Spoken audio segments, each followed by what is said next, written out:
Today is Tuesday, December 13th, 2022. It is 10 a.m. and we are in City Chambers. I call the City Commission regular meeting to order. Present are Commissioner McDowell, Commissioner Stokes, myself, Mayor Langdon, Vice Mayor White, and Commissioner Emmerich. There is a quorum for this meeting.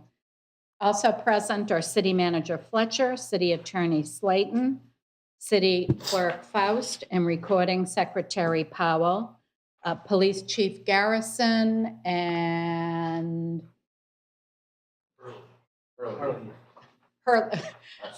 Assistant Chief, Deputy Chief Herlihy is in the back. Calling on Chief Garrison to lead us in the Pledge of Allegiance.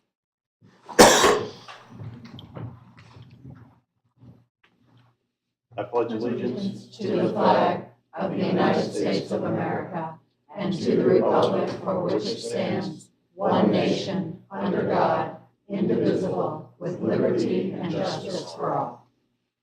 Thank you, sir. I'm looking for a motion to approve the agenda. Second. We have a motion on the floor made by Commissioner McDowell, seconded by Commissioner Emmerich to approve the agenda. Please vote.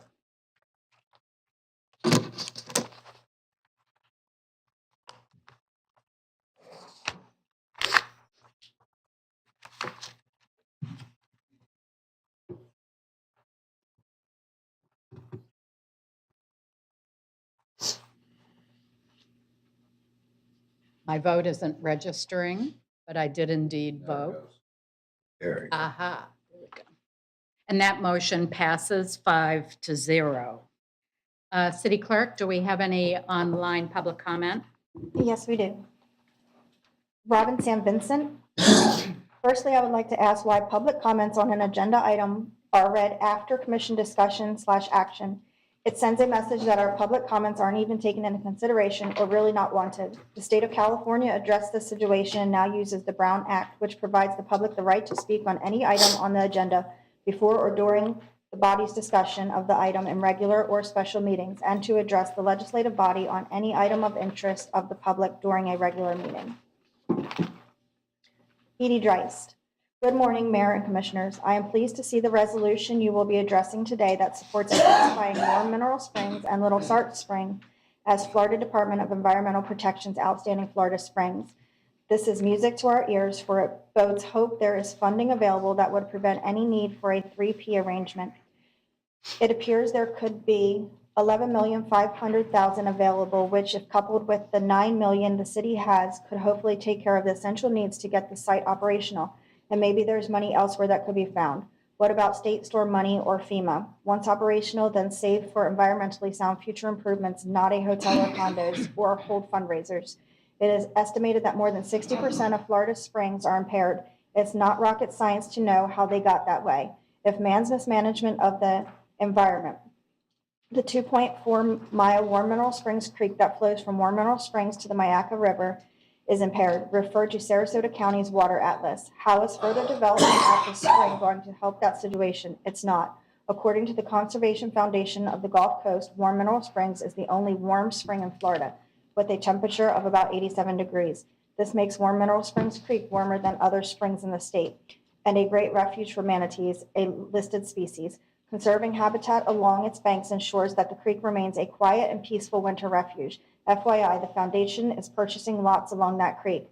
They recognize the importance of protecting these waters, and so should the city. Why would we play Russian roulette with our national treasure, Warm Mineral Springs, and let's not forget about Little Salt Spring either. Protecting them in their natural form should be a huge priority, not developing them for builders to get rich while there's so much at stake. Anonymous. As an employee and resident of Northport, I am appalled by Debbie McDowell's ability to continue to allow Northport city concerns to dictate our dais.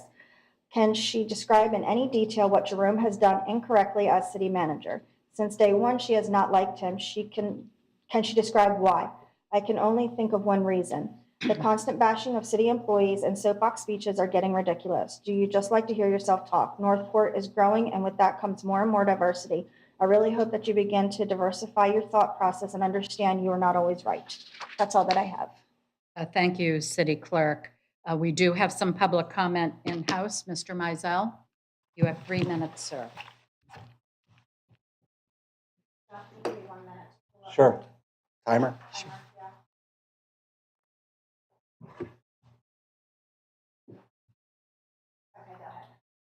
Good morning, John Meisel, 1341 Campanile Court, Venice, Florida.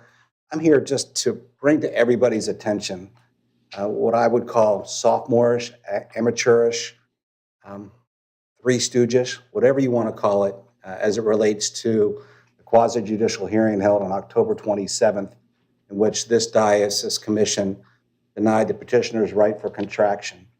For those of you not in attendance, it was a quasi-judicial hearing, and the agenda stated that for public comment, any and all public comments are welcome, except for comments related to the quasi-judicial item on the agenda. Yet the commission decided to ignore that and allowed public comment not only from almost 30 residents, but also 8 individuals that were associated with the developer and WVID, for which one of the commissioners, who's no longer commissioner, actually quoted chapter and verse from that public comment as her reason for denying the contraction when she said it's fiscally impossible. That quote was given by Dr. Fishkind during the public comment, yet it was never entered into any testimony or evidence presented at the April 29th hearing. Is that a process, a violation of due process? Absolutely. Now, when you look at the rest of the reasoning held, this commission erred by not opening testimony. Judge Carroll opined, not once, but twice, that nothing precluded this commission from opening evidence and additional testimony. That was an invitation for you to get it right. Yet, I assume by guidance from your legal team and outside counsel that you were told not to open it up. In doing so, you were limited to only the testimony that was entered into on April 29th. The judge already opined that based upon the lack of competent substantial evidence presented, that the area qualified for contraction. But this commission, because they only listen to themselves or maybe their legal counsel, okay, I know. That's okay. That they only listen to themselves, ignored that. In doing so, you ruined your opportunity at the second bite of the apple to get it right. How do you think Judge Carroll is going to look upon that? It's time that you stop denying the constitutional rights afforded under Chapter 171 and grant those petitioning for contraction the right to have a referendum. We live in America. We should all have a vote on what happens per the statutes, and you're denying that. And in doing so, you're denying our constitutional rights. Get it right. Quit wasting our taxpayer dollars. Or better yet, quit wasting the $7 to $8 million in excess revenue you get from residents within West Villages. Thank you. Thank you, sir. Moving on to announcements. Item number 22-3786. My understanding that they are here that there are some citizens here to speak to an agenda item that is later in the meeting, but they wanted to speak now. I don't know if they turned in their cards. I do But the have 3 agenda item. cards. Let me ask them, would you prefer to speak now or wait and speak when we are discussing the item? Okay, then go ahead. Anna Thank you, Mayor. Brochoki. You first. Jack Brochotsky.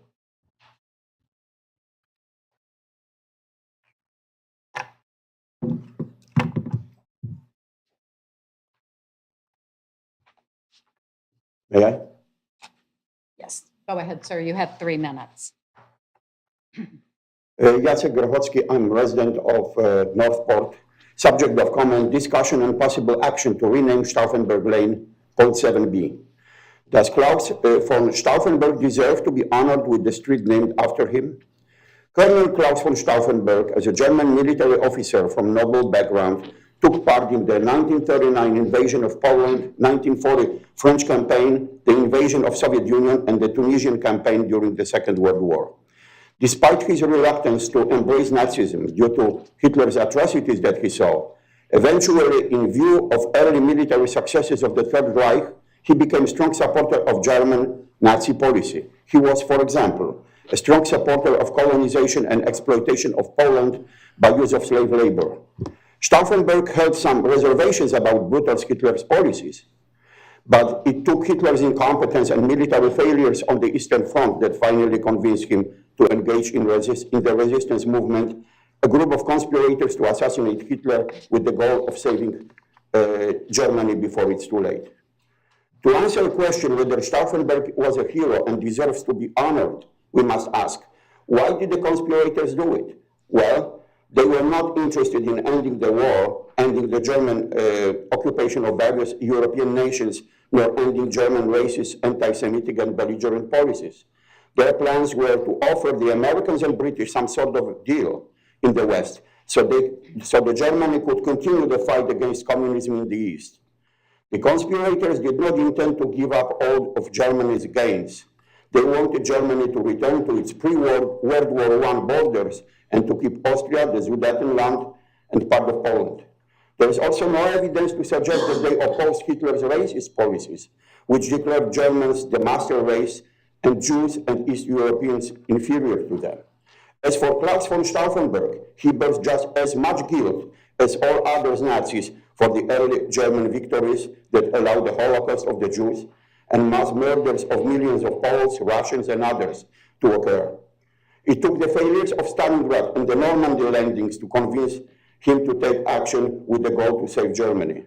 And the final note, over the years since the end of World War II, Germany has done an excellent job trying to absolve itself of its war crime guilt.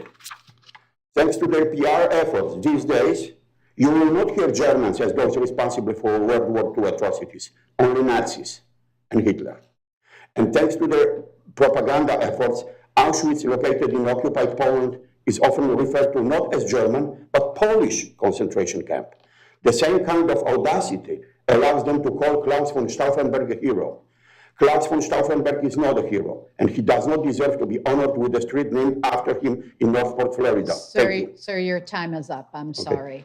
Okay, the next two speakers will And- present two and, proposals of people. Anna Grochowski.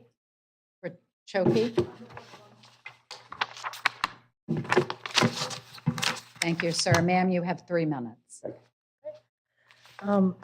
This is a proposal, instead of Stauffenberg's name, to maybe have a hero of the World War II.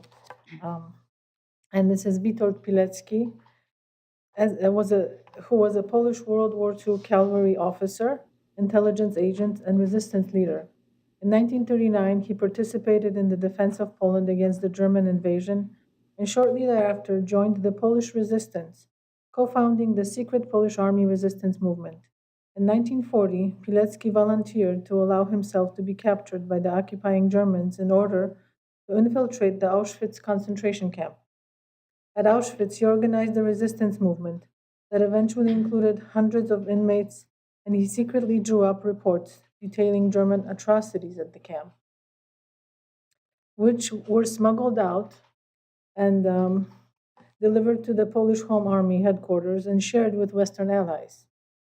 After escaping from Auschwitz, Pilecki fought in the Warsaw Uprising of 1944.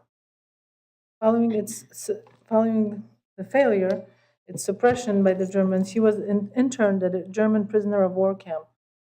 After the communist takeover of Poland, he remained loyal to the London-based Polish government in exile. He did return to Poland in order to report to the Polish government in London about what's going on with the communist takeover. In 1947, he was arrested by the communist secret police on charges of working for foreign imperialists, quote unquote.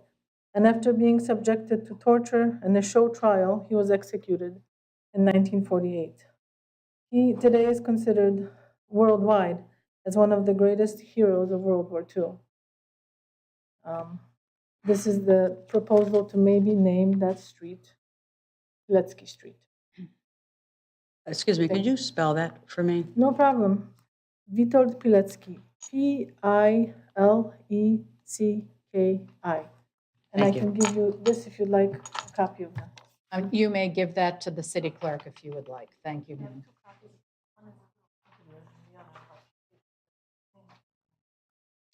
Okay, final public speaker, Ania Nazarian. That was Nazarian. Okay.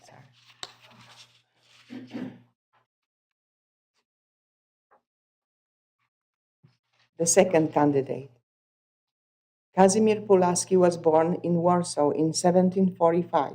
He became interested in politics at the early age. He soon became involved in the military and in the revolutionary affairs in Polish-Lithuanian Commonwealth. Pulaski was one of the leading military commanders for the Bar Confederation and fought against the country's foreign domination. When this uprising failed, he driven into exile. Following a recommendation by Benjamin Franklin, Pulaski traveled to North America to help in the American Revolutionary War. He distinguished himself throughout the Revolution, most notably when he saved the life of George Washington at the Battle of Brandywine. Pulaski became a general in the Continental Army, and he and his friend Michael Kovacs created the Pulaski Cavalry Legion and reformed the American cavalry as a whole. At the Battle of Savannah, while leading a cavalry charge against British forces, he was fatally wounded by grape shot and died shortly after. Pulaski is remembered as a hero who fought for independence and freedom in Poland and in the United States. Numerous places and events are named in his honor. Pulaski is one of the only 8 people to be awarded honorary United States citizenship. Thank you, ma'am. Now we will move on to announcements. Item number 22-3786. City Clerk, would you read current vacancies and upcoming expirations for advisory boards and committees, please?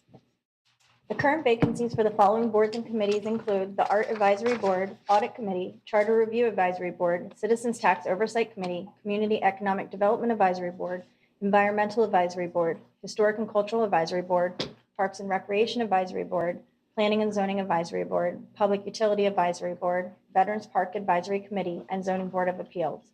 Upcoming expirations for the following boards and committees: Charter Review Advisory Board, Community Economic Development Advisory Board, Sarasota County Advisory Council vacancies. 1 resident of Northport to serve on the Bicycle Pedestrian Trail Advisory Committee, 1 resident of Northport to serve on the Citizens Tax Oversight Committee for School Facility Planning, 1 resident of Northport to serve on the Metropolitan Planning Organization Citizen Advisory Network, 1 resident of Northport to serve on the Parks Advisory and Recreation Council. If anyone would like more information, please see the city clerk's office. Thank you. Thank you for that, City Clerk. On to the consent agenda. City Manager, has any item been pulled from the consent agenda for discussion? Yes, Madam Mayor, one item, item K, 4K, which is 22-3759.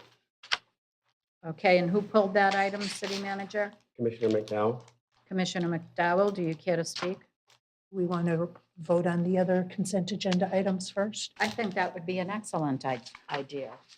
I'm looking for a motion to approve the consent agenda, pulling item K. I'll make a motion there. Go ahead. I'll make a motion to approve the consent agenda as presented, pulling item K for discussion. Second. Okay, we have a motion on the floor to approve the consent agenda, pulling item K, made by Commissioner McDowell and seconded by Commissioner Stokes. Vote, please.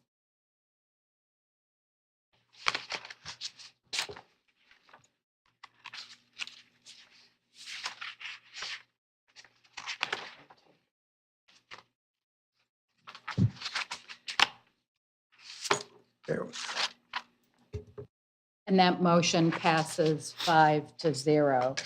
Now, Commissioner McDowell, do you care to comment on item K, please? Yes, ma'am. Thank you. If you look at item 3A, it states that there's going to be only one ceremony, no more than 1 hour in length. But when you look at the agreement, it says that in item C, that they're going to spend 2 hours before the event, 4 hours during the event, and 2 hours after the event. And I'm trying to understand, why would we have staff and the park closed to the general public for a total of 8 hours when this is basically a 5-hour event? City Manager, do you or any member of staff wish to speak to this? Yes, Madam Mayor. Parks and Rec Director Sandy Funneller will attempt to answer the question. Thank you. Good morning, Sandy Funheller, Parks and Recreation Director. I would imagine that that was from the original agreement when we had 2 ceremonies and needed that much time. We have since put that into 1 ceremony, so it will not take as much time. The Parks and Recreation Department is responsible for the opening and closing of that park in conjunction with a special event. So if that time is not needed, we would not close it during those hours. So should we change it to reflect maybe an hour and a half during the event as opposed to 4 hours? If we could actually not have it in there at all, it'd probably be helpful, only in that we don't know what we need to set up for necessarily. If we change the event, the activities that we're doing there, there may be more decorating, there may be some sort of something that makes it a little bit different, takes more time, or we leave it as is, and then that gives us a cushion of time to make sure that we are prepared for the event. Either way, we're not going to keep the park closed to the public any longer than is necessary. City Attorney? Thank you, Mayor. I just would like to point out that the section does allow some flexibility. It's when it refers to the times or the durations for which the park will be closed, it states up to 2 hours, up to 4 hours, and up to 2 hours. So that's a maximum, it's a ceiling, not a minimum or a hard amount of time. Thank you, City Attorney. Ms. Sandy, should we just say the city will close the property to the general public and then period, instead of the rest of that? Is that what I'm hearing you're I think suggesting? it can stay as it is.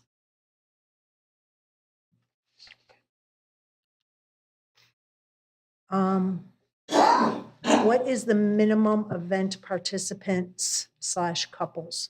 So for this year's event, we're looking at a minimum of 35 couples based on the anticipated expenses and staff costs. So basically, that's, all intents and purposes, the expenses are going to remain the same. The staff costs will go down because the time has been condensed. Okay, so we're looking at, instead of $130, basically $75 in revenue that we would be. That depends on how many are registered for the event. When do they have to, when is the deadline for that quota to be met? A week before. A week? A week before, we need to have the minimum, but we'll still take registration up to the day of the event.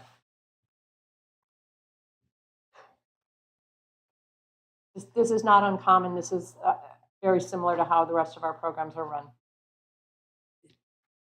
Well, any revenues generated isn't split with anybody else. It just seems like an awful lot of work for a very minimal amount of return on that investment of time and energy. Thank you. That's all the questions, Mayor. Thank you, and Thank you. thank you. Okay.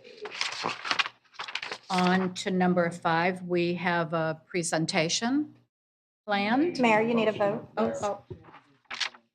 I am so sorry. I'm off kilter today. Go ahead. Move to approve item K 22-3759 as is. Do I hear a second? I'll second. We have a motion on the floor made by Commissioner Emmerich, seconded by Vice Mayor, and to approve the item K on the agenda. Please vote.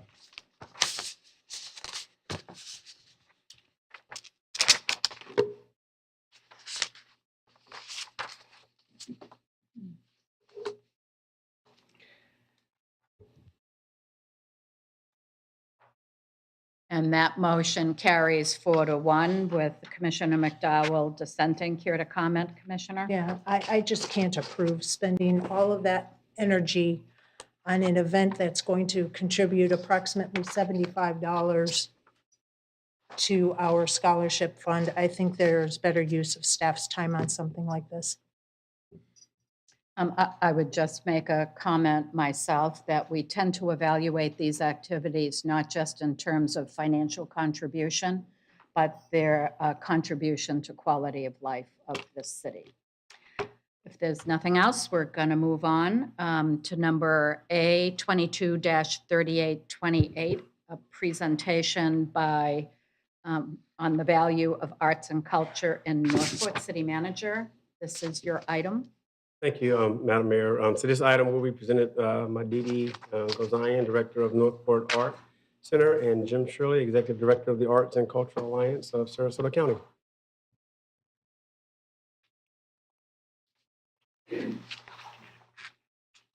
No, I don't. Greetings, Commissioners and City Manager. May I introduce myself? I am Didi Gozian, Director of the Northport Arts Center. For 35 years, the Art Guild has been an active part of this fast-growing community, bringing art experiences for adults and children.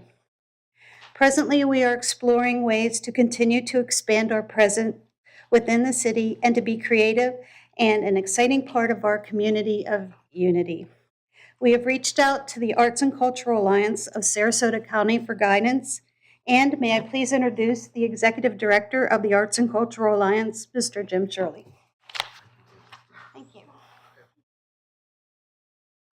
Thank you, Dee Dee, and I want to thank all of you for the opportunity to speak with you today. I am Jim Shirley, the Executive Director of the Arts and Cultural Alliance of Sarasota County.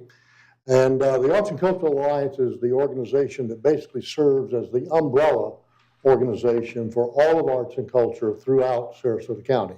That includes all of the visual, performing, literary, school system education, anything to do with arts and culture we are involved in and have been since 1986 when this organization was formed and voted on by the community to be what is known as the official public art agency for Sarasota County. Basically what that means is that we are an organization that if money were to come to Sarasota County for support of the arts through any different channel, state, county, federal, and so on, our organization is deemed to have the ability to handle and administer that money for the good of the citizens of the community. An example of that is if you buy a state-of-the-arts license plate in Sarasota County, a piece of the fee that you pay for that license plate comes to our organization, and every year we use the money that we collect from that to support a program that we have called the Opportunity Grant Program. And that grant program is to help support arts and cultural organizations that are not qualified to receive the Tourist Development Tax Grant, which I'll just address in just a moment, and to help them do their mission in the community. And for example, the Northport Chorale, the Northport Symphony have been organizations, and the Art Center who have received that grant now for many years running to help support their mission in the community. We are also the organization that administers the Tourist Development Tax Grant for Sarasota County. And I think, as you know, there's a 6-cent bed tax for people who visit Sarasota County. And by statute, 1/2 of 1 penny of that tax has been dedicated to support arts and cultural organizations who can demonstrate that they attract tourists to Sarasota County. Last year, that 1/2 of 1 penny amounted to $2.3 million that we were able to administer and provide in a granting program to arts and cultural organizations who can demonstrate that they attract tourists to Sarasota County. And the reason that we do that is because of the economic impact that arts and culture have on our community. We do a study every 4 years with Americans for the Arts that's rolled up into a large national study that is used by the U.S. Congress to determine the economic impact of the arts on the American economy. And our organization does the local study along with Americans for the Arts to collect that data, to work with our arts and cultural organizations to be able to provide hard statistical information about what the arts mean in our economy. And there's some pretty interesting facts. For example, the nonprofit arts and cultural organizations in Sarasota County employ more than 7,500 people, making them, if you took them together, they would be the largest single employer in Sarasota County. Bigger than the county government, bigger than the school system, bigger than PGT Industries.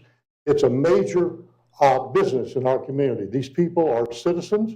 They buy homes, they buy clothing, they buy goods and services from our community. And those same nonprofit arts and cultural organizations have an economic impact of over $300 million a year on the economy of Sarasota County. So arts and culture in our community is a big business. It means more than just the quality of life, which we all really appreciate and enjoy. I've watched I've been involved in this position now for almost 14 years. And I've watched the development in Northport and the South County of your arts and cultural community. I think a major step was the inclusion of the Northport Performing Arts Center in the high school with the quality of presentations, not only from your local organizations here, but I believe that the ballet was down here recently. You get the Venice Symphony. Various people come here and have a place to perform, which is a major portion for all of us. And if you take that along with the fact that you have now had a visual arts center for, Dee Dee, how many years was it? 35 years, okay? Give you a piece of information. 98 years ago, the city of Sarasota dedicated a long-term lease to Arts Center Sarasota to be able to exist in downtown Sarasota. Year after next, they celebrate their 100th anniversary, and they have been a major, major factor in the quality of life, the availability of arts to all of the citizens. And I think that's what we need to realize that a great local arts center does for the community. It allows contact with younger people, older people, people in general who want to be involved.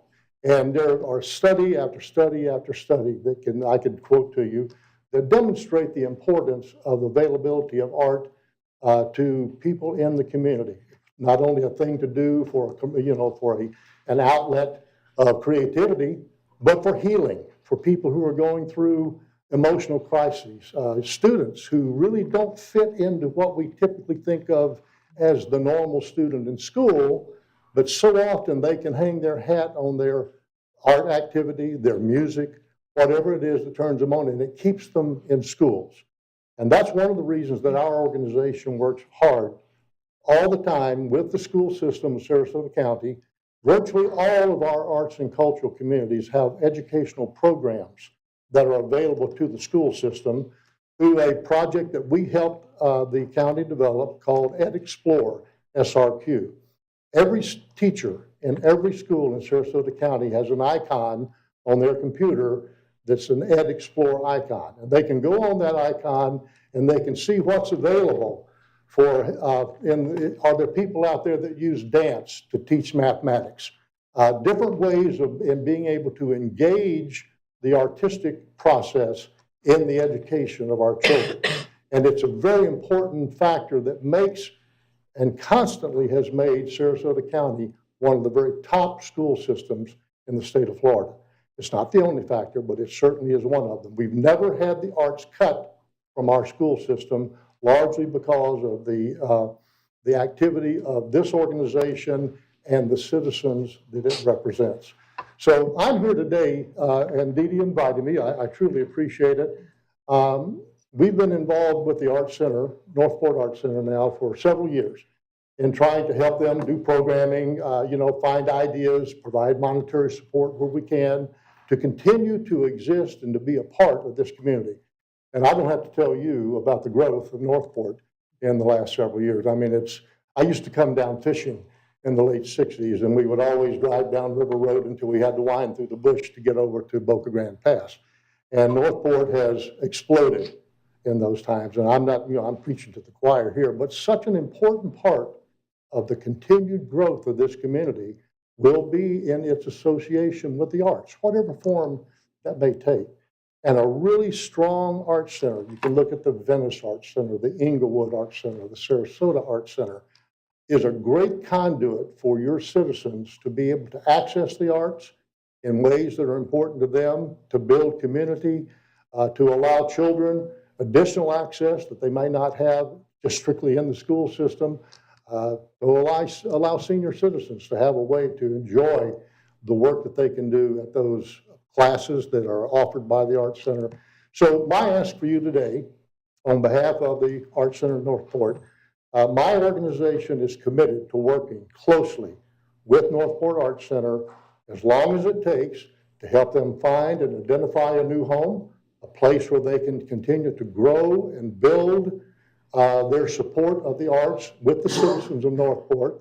And I encourage you as the commission to please support those efforts when they make sense.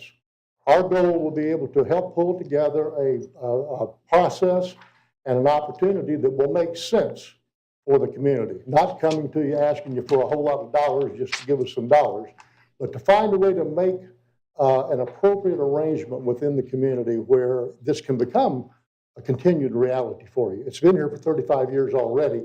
They took a big hit like so much of Northport did during the storm. And it's time for all of us to kind of pull together, help them find and identify a location, help them come up with a way that they can continue to do the great work they do here and to grow in this community. And my ask of you is we would love to have your support in that process. My office will be available at all times to do what we can to support your local effort, and that's a part of what we're here for. So I thank you for the opportunity of speaking today. I hope that we can work together and find a way to get a great art center to continue in Northport with you. Thank you. Thank you for that, Mr. Shirley. I'm opening up the floor to commission questions and discussion. Vice Mayor White.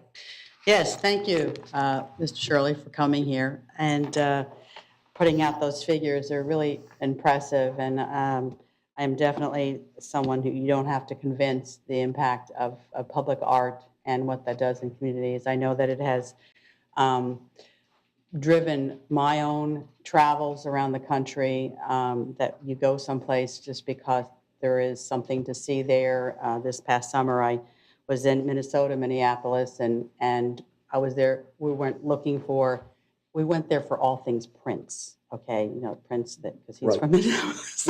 But while we were finding something, we saw this outdoor art sculpture area. And we said, we're going to check that out because it was all outdoors. And we were there, we went and had lunch. So if it wasn't for that, we wouldn't have spent any more time in that area. And same thing, there was other areas there that had outdoor public art that we learned about. And then going there, you spend money. And you're right, it does have a financial impact, and it gives people a reason to go somewhere. I know a lot of people that travel to Sarasota to see the art that's available up there, that whimsical, I can't remember the whole name of it, but. Museum of Whimsy. Yes, and that's the one that put those big giraffes and flamingos here at Coco Plum. And And I know people that go all the way up there to see that. And of course, they spend the whole day there. Yeah. So I'd love to see that happen here in Northport. Yeah.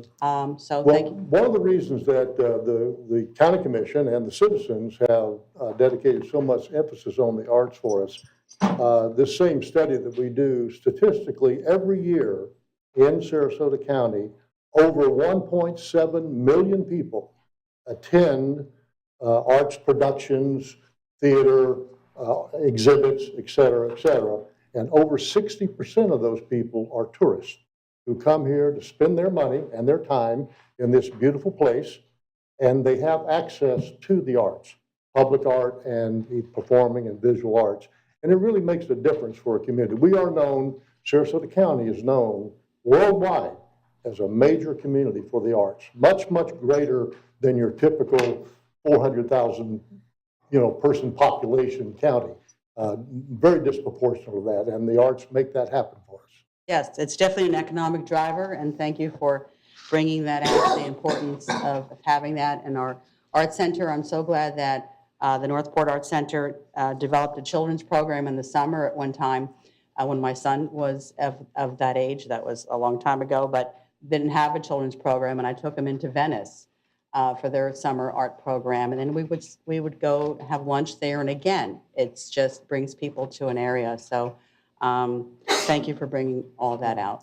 Well, again, I don't have to tell you folks, if you look at the average age of the citizens in our communities, Northport by far has the youngest population with children and adults of all various ages. And it's so important to be able to have a place like that where they can go and not have to go to Venice or not have to go to Sarasota. And you've got the foundation for that already.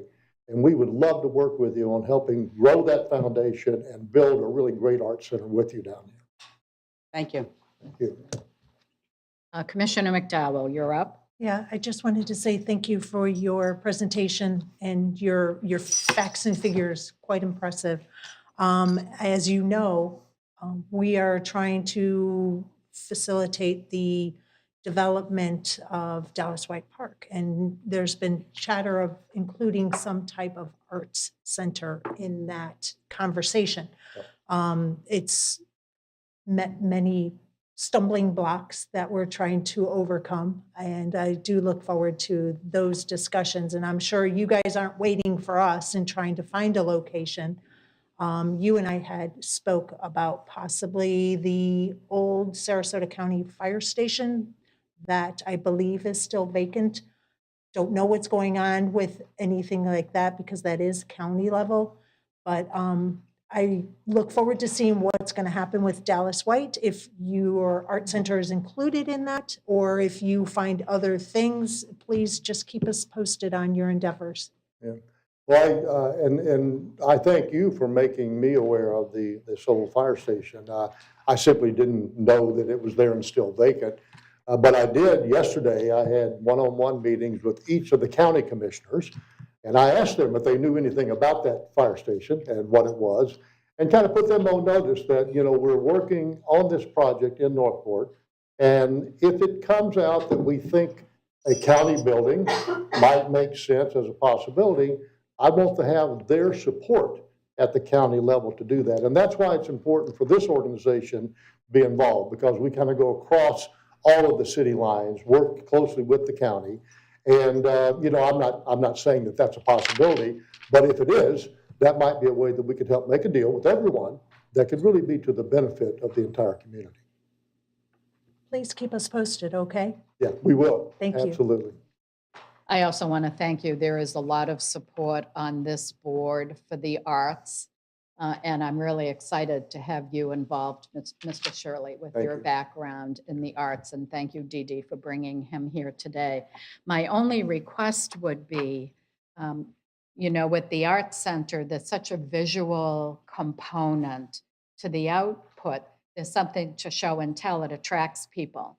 But we have a very active symphony and concert band and chorale. And while it may or may not be appropriate for those organizations to have a presence in the Arts Center, for you guys to determine, I would hope that once we have an art center, and I'm putting that out into the universe, once we have a new art center, that it promote all of the arts available in the city. I'm glad that you did bring that up, Mayor Langdon. We are actually the Northport Area Art Guild. When we were started in 1988, the intention was the vision was to encompass all the arts. We have since we had a building, broke off and became doing business as the Northport Art Center, but we support every art. We support every way that a person needs to be creative and to express themselves. I have left some literature. I gave it to Ms. Sue to put in your box. It explains a lot of the programs we have, lets you know what we're involved in. We're involved extensively in bringing arts to every element of our community. I hope that you will share our vision for a bright and colorful future in the city of Northport. We certainly do, and thank you both very, very much. Let me just, if I may, just make one more comment to your comment. And the importance of supporting all of the arts in the facilities that we have available. I don't know, some of you may have, over the last few years, gone to a performance of the West Coast Black Theater Troupe in Sarasota. Phenomenal, phenomenal group. And going back about 9 years ago now, I clearly remember working with Nate Jacobs, who was the founder of that theater. I called him our itinerant art group. They did not have a place to perform. And the single event that helped spur their explosion into success, we helped Nate put on a series of performances at the Sarasota Art Center. In their middle of their facility there were hundreds of people that came to see them. And then from that point forward, the community got behind the theater, helped them acquire a building, build their own place, and really probably the most successful Black arts group in the nation today.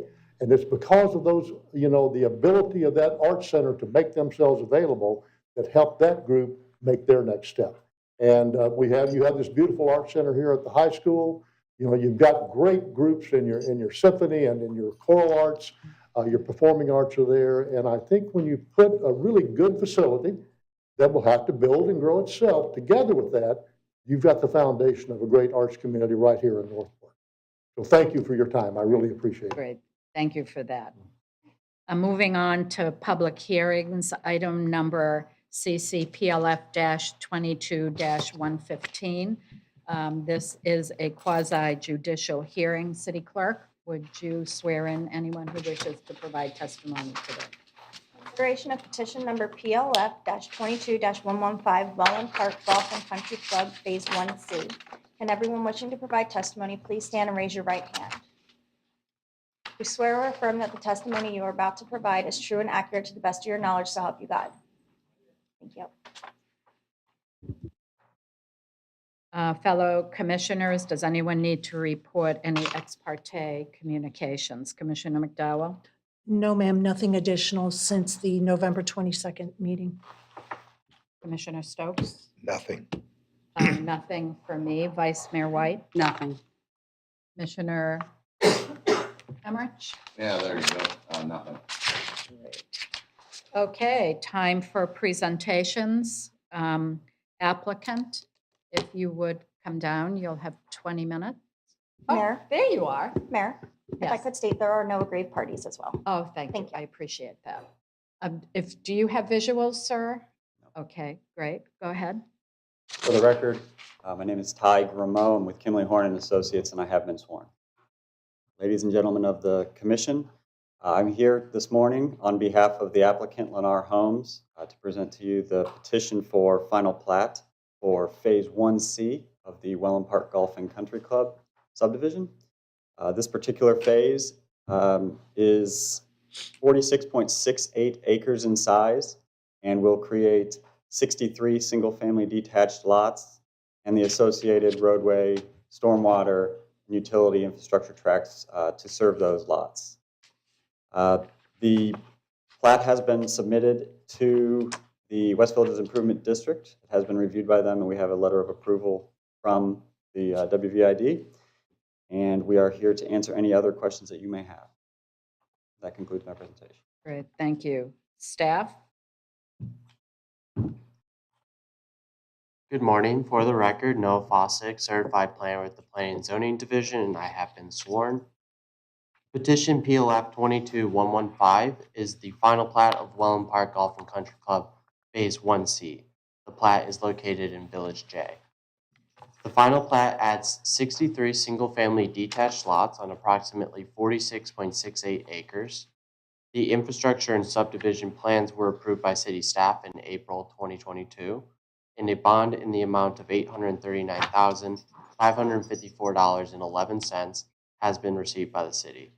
The Welland Park Golf and Country Club Master Homeowners Association has accepted the street tree and landscape easements. The West Villages Improvement District and the city surveyor has reviewed and approved the plat. At their November 17th meeting, the Planning and Zoning Advisory Board voted unanimously 7-0 to recommend approval of PLF 22115, and staff recommends the City Commission approve PLF 22115. Thank you. Thank you. Any rebuttal, applicant? No. Staff? Staff has no rebuttal. Thank you. Thank you. City Clerk, do we have any online public comment for this item? And I don't see any in chambers, so let me open things up to commissioner questions. I'm not seeing any. We'll move then to closing arguments. Staff Staff has no closing argument. Thank you. and applicant? The applicant has no closing argument. Great, thank you. Then I'm closing this public hearing and requesting a motion. I'll make a motion. Go ahead.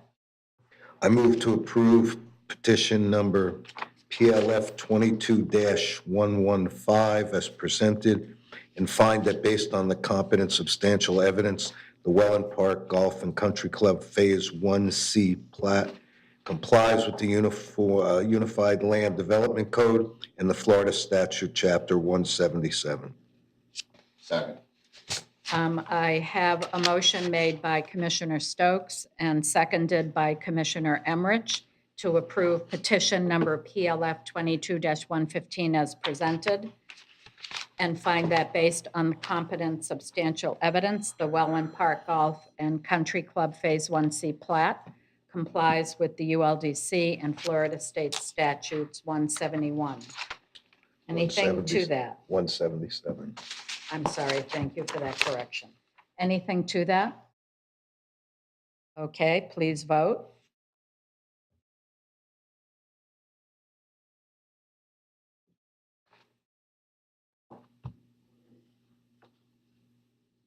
That motion passes unanimously 5-0. Thank you. Thank you very much.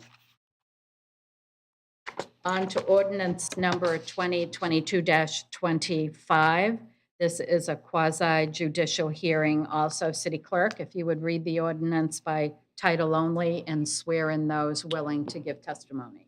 Ordinance number 2022-25, an ordinance of the City of Northport, Florida, amending ordinance number 2011-10 and the Northport Gardens Development of Regional Impact Development Order related to land use, transportation conditions, and the master development plan, providing for findings, providing for enforcement, providing for filing of documents, providing for conflicts, providing for severability, and providing an effective date.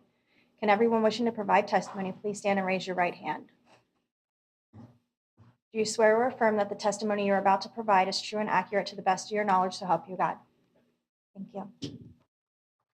Commissioner Emmerich, do you have any ex parte communications to report? No, ma'am. Vice Mayor? None.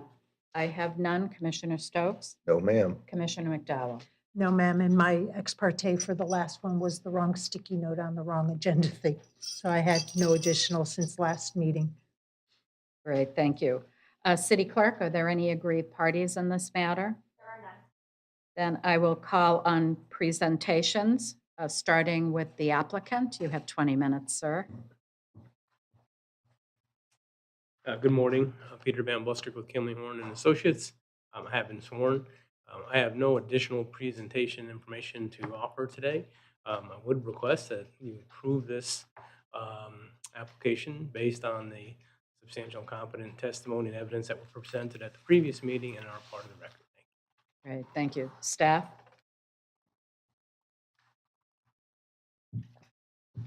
Good morning again. Noah Fossick with the Planning and Zoning Division. I have been sworn.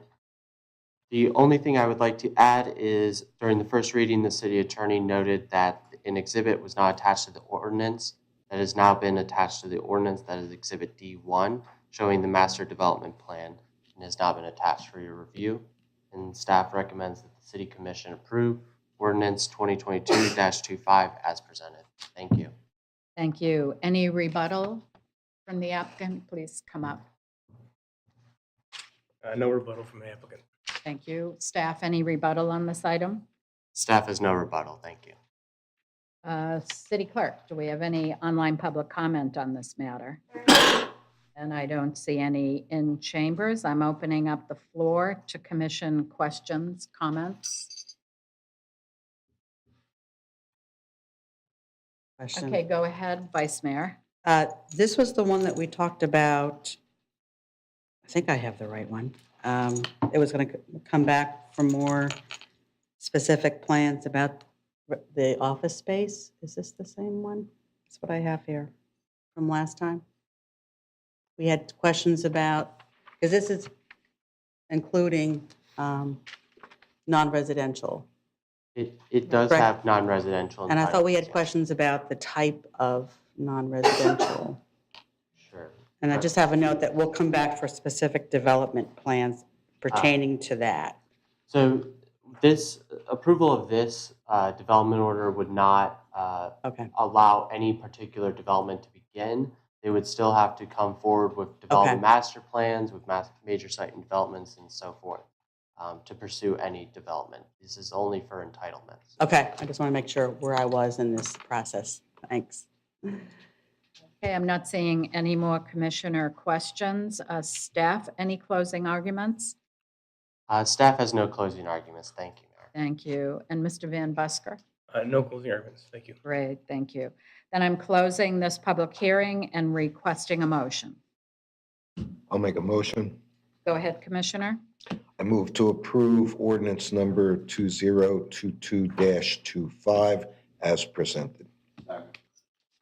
I have a motion on the floor made by Commissioner Stokes and seconded by Commissioner Emmerich to approve ordinance number 2022-25 as presented. Anything to that? Okay, then let's vote.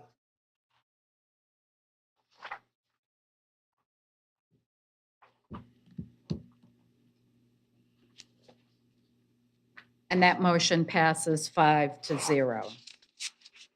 Thank you, everybody. Moving on to ordinance number 2023-01. City Clerk, would you read this by title only, please? We need a motion to do so, please. Oh, I'm sorry, thank you. I just have to read my script, right? I need a motion to direct City Clerk to read the ordinance by title only. So moved. Second. Thank you. We have a motion on the floor to direct City Clerk to read the ordinance by title only, made by Commissioner McDowell and seconded by Commissioner Emmerich. Let's vote.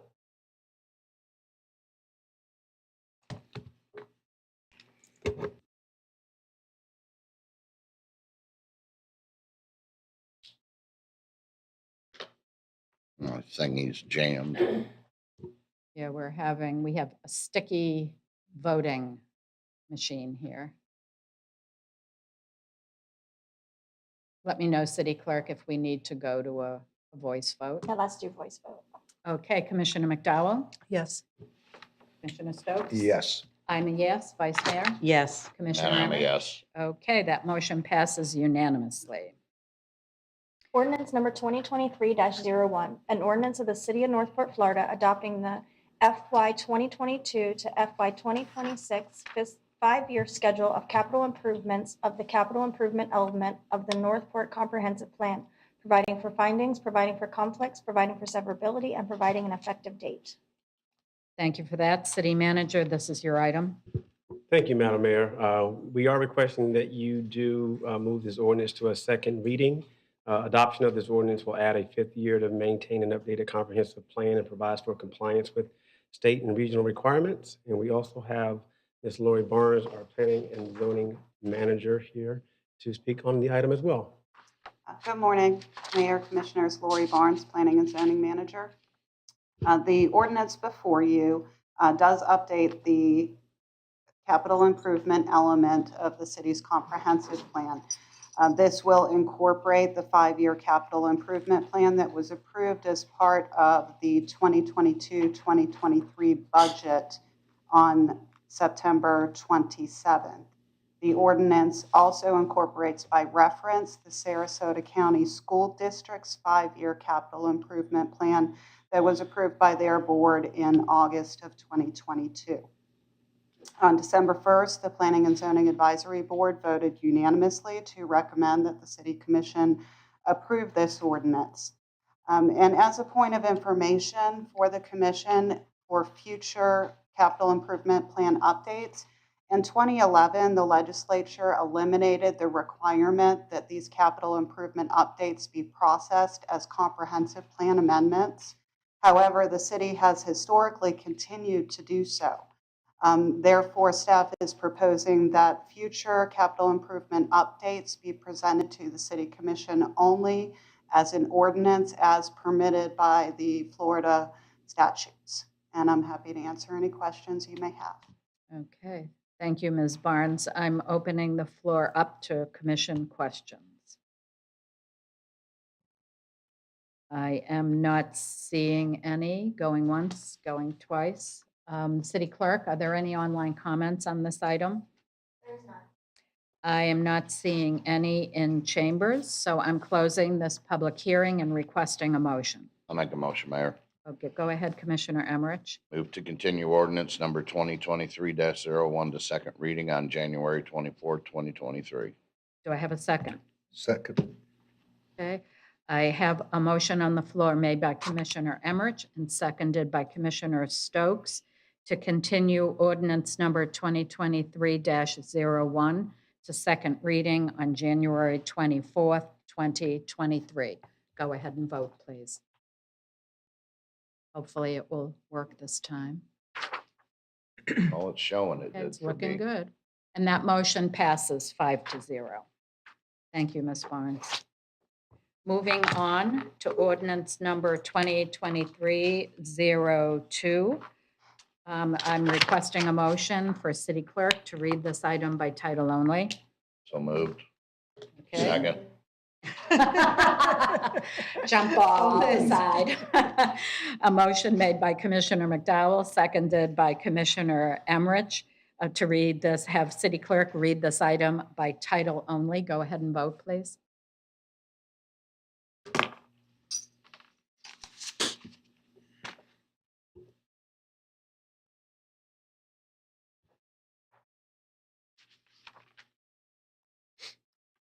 And that motion passes 5-0. Go ahead, City Clerk. Ordinance number 2023-02, an ordinance of the City of Northport, Florida, amending the Unified Land Development Code regarding unified control requirements and related definitions by amending sections 37-6, 37-7, 53-117, 53-205, 53-220, 53-240, 54-3, and 61-3, providing for findings, providing for conflicts, providing for severability, providing for codification, and providing an effective date. Great, thank you. City Manager, this is your item. Thank you, Madam Mayor. We do ask that you continue this to the second reading. We also have, again, Ms. Lori Barnes, our Planning and Zoning Manager, to speak on the item. I would like to point out that we did receive 2 sets of questions regarding this item, one of which we responded to, one of which we are prepared to discuss today, this morning. Good morning, Lori Barnes, Planning and Zoning Manager. The ordinance before you addresses some internal procedures and processes that conflict with the ULDC definitions related to unified control. The amendments before you will provide for consistency with Chapter 163 of the Florida statutes, the city's property rights element, economic development element, and the city's strategic plan. The amendment eliminates the definition of unified control in the definitions chapter 61-3 and removes references to unified control in other definitions and various sections of the ULDC.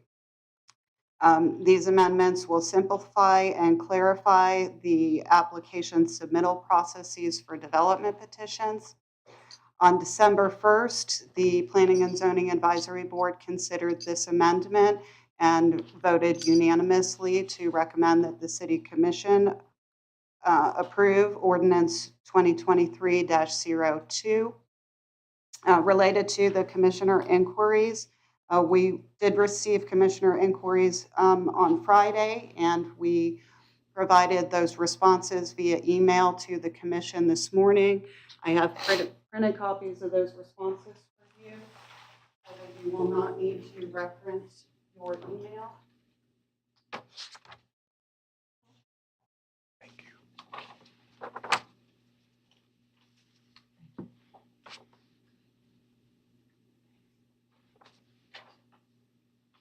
Thank you, ma'am.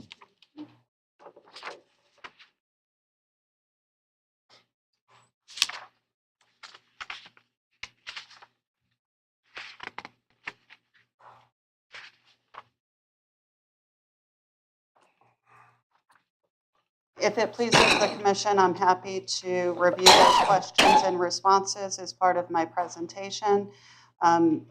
Alternatively, if the written responses are adequate, staff would just recommend that the City Commission approve Ordinance 2023-02 for second reading. Okay, I'd like to get a sense from my fellow commissioners, if you'd like to have Ms. Barnes read through the questions and answers. Yes, read through. No.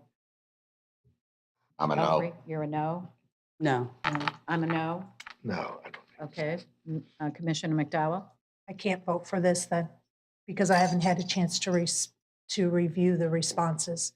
So I will not be in support of continuing this until after I've had an opportunity to review this. I mean, we're getting this at the 11th hour.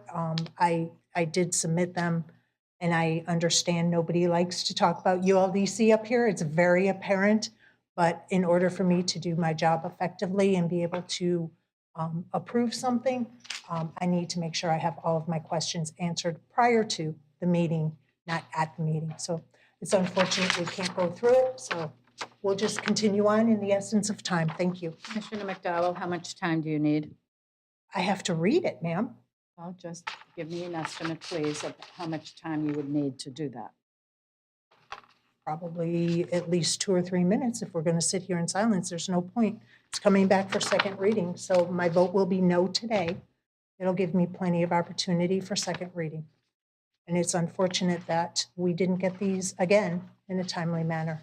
So I may as well just move on, ma'am. Thank you. Okay, thank you, Commissioner. We will do that. I don't see any other commissioner questions or comments. City Clerk, any online public comments?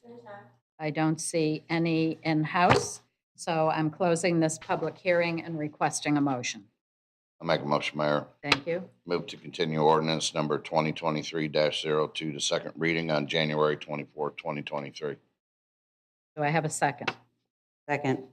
Okay, we have a motion on the floor made by Commissioner Emmerich and seconded by Vice Mayor White to continue ordinance number 2023-02 to second reading on January 24th. If there's nothing more to that, let's vote.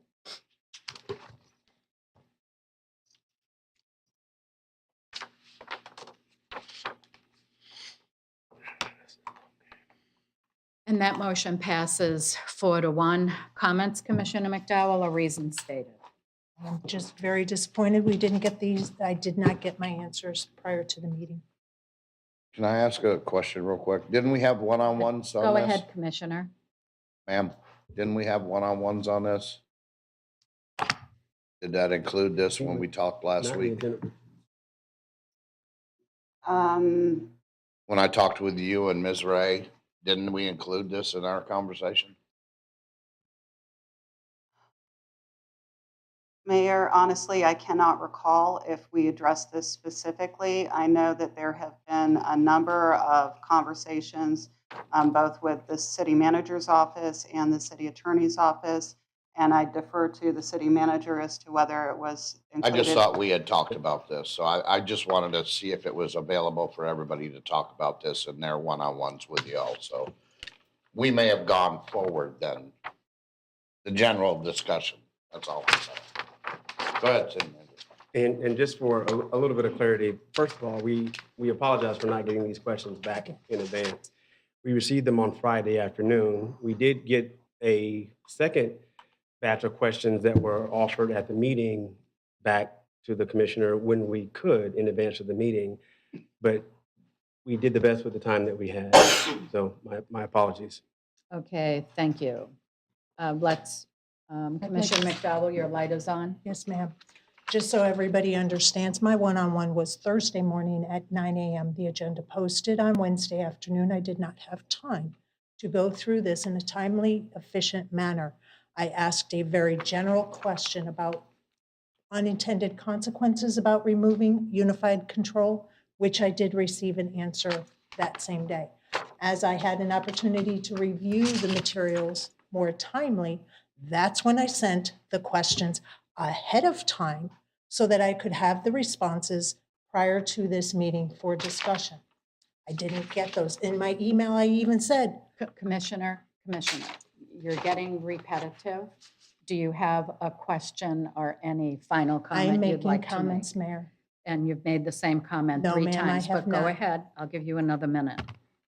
I asked to have the answers by 5 o'clock on Monday so that I could be prepared for today's discussion. And probably, again, not seeing the answers, we probably wouldn't have had any time for Q&A because they probably are all answered in the backup materials with the email that was provided today at this meeting. So thank you. Thank you, Commissioner. Mayor, may I? Please. Help.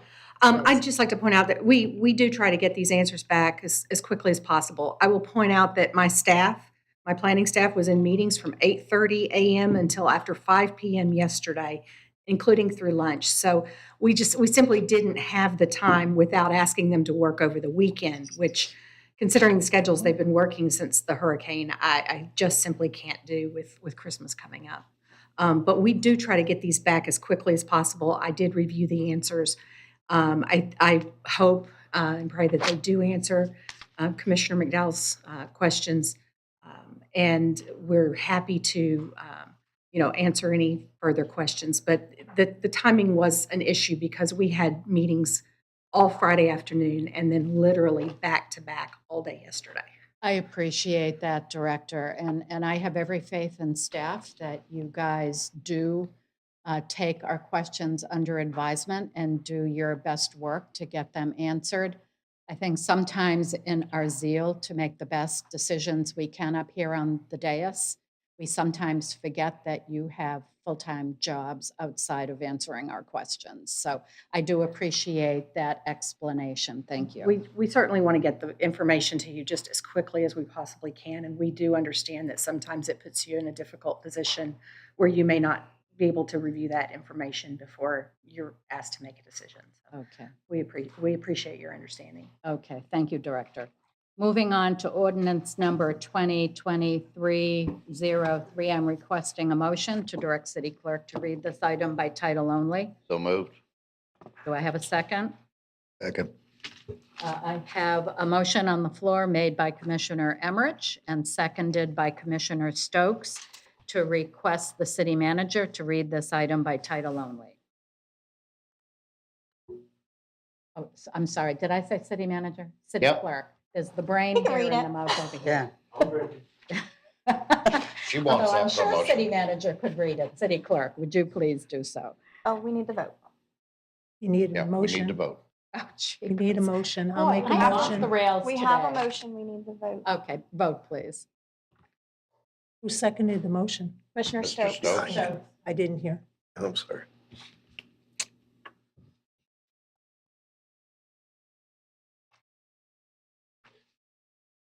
And that motion passes 5-0. Go ahead, City Clerk. Ordinance number 2023-03, an ordinance of the City of Northport adopting City Commission Policy number 2023-01 related to the inventory, disposal, and acquisition of real property, providing for findings, providing for conflicts, providing for severability, and providing an effective date. Thank you, City Clerk. City Manager, this is your item. Thank you, Madam Mayor. We do have Ms. Tricia Wisner, the Assistant Director of Public Works, to discuss the item. I keep forgetting, I'm going, how does Parks and Rec? have to do this? I Good keep morning, forgetting. Commissioners. Tricia Wisner, Assistant Director of Public Works, here to discuss this ordinance. It's ordinance 2023-03, and this relates to Commission Policy 2023-01. The ordinance provides the general information to adopt the policy. The true heart of the matter is within the policy, so if it's okay, I'm going to jump to that document to discuss. Go ahead. That document does have lines on the left-hand side. That will be removed for second reading, but that's here for reference today. So the first section within this policy just provides, again, an overview that this policy relates to the sale, purchase, inventory, disposal, acquisition of real property for the city. The second section is the policy and procedures. The first part of this section deals with the inventory. So annually, city staff the real estate coordinator, GIS coordinators will work together to develop a list of city-owned property. This list will be provided to the departments for them to review and the districts.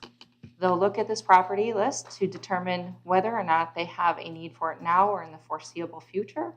If not, they will deem these parcels as potentially surplus properties.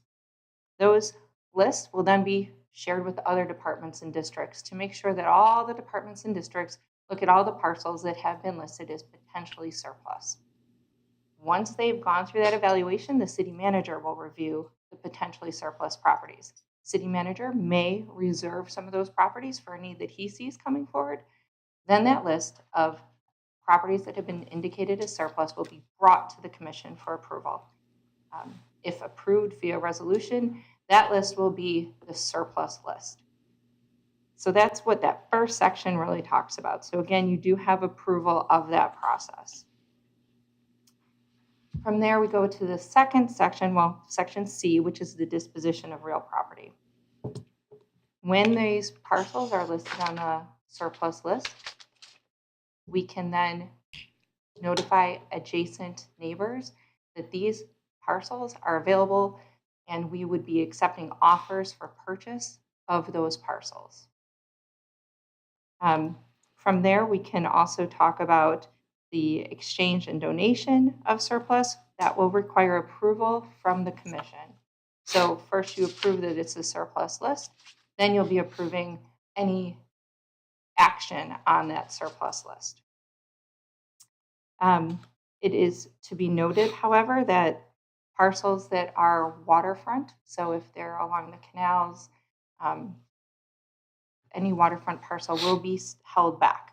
Those parcels will be held for an exchange of parcels of similar attributes. They will not be outright sold. The proceeds from sales will go either as directed by the commission or back to the fund with which purchased the parcel to begin with. It should be noted that commercial property, if we were to receive an offer for any commercial property currently owned by the city, before the city manager begins negotiation, that offer will be brought to the commission for consideration and direction. And then again, prior to selling any commercial property, the city will contract at least one appraisal for that parcel to make sure that we're in line with the land value. For exchange, the city will look to exchange parcels that is advantageous to both the city and the other parcel owner. If there is an exchange with a third party in which the parcel that the city owns is of more value than the parcel that we're exchanging, that owner will need to make up the difference in cash so that it is like value for the city. And then we go into the acquisition of real property. There are steps with which, based upon price threshold, as to whether or not an appraisal is needed. So under $100,000, there's not an appraisal needed. Between $100,000 and $500,000, the city must obtain at least one appraisal. Over $500,000, we'll have to obtain 2 independent written appraisals. In the event that we do have an appraisal that is 1 year old or less, and it's still applicable based upon market conditions, we may be able to utilize that as long as it's appropriate. All offers, again, must be in writing.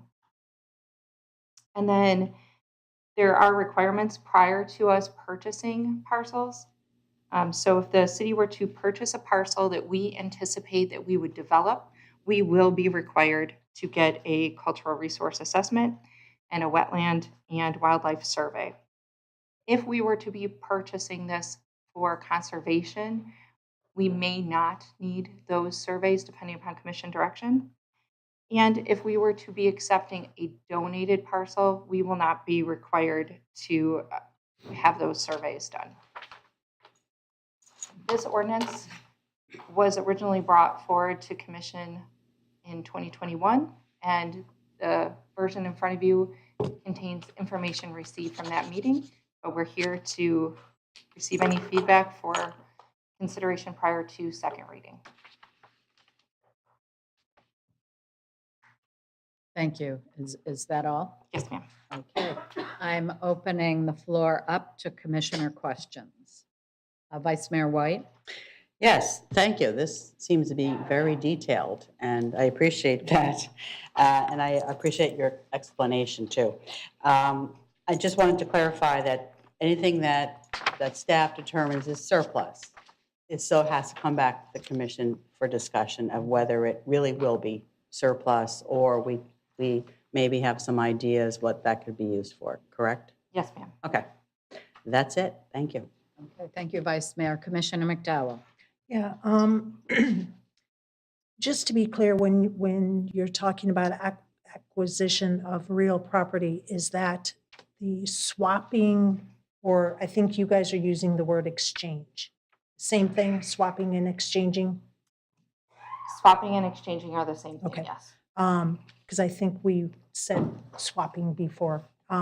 What about donation of land? Is there a separate process that has to be followed? I didn't see anything in here except for that very last thing that said donation is not going to have a certain survey. That is the only process. It would be the same as the acquisition idea, is that we'd be acquiring land. We would enter into an agreement. That agreement would need to come to commission for approval. The only other thing is I only saw the costs. I think we commonly refer to them as closing costs, but the purchaser will be responsible for all costs associated with the sale. Is that for everything, even an exchange or a donation? Is that for everything? Because it's not really clear. I believe that portion was only for the purchase, or when they are purchasing from us. I will have to double check what we said on that. It's line 167. Yeah, line 67, it says the purchaser will be responsible for all costs associated with the sale, but it's under surplus. And it's talking about sale.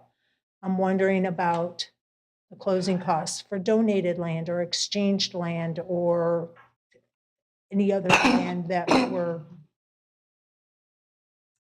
I don't believe that is covered in here, so we will need to reevaluate that.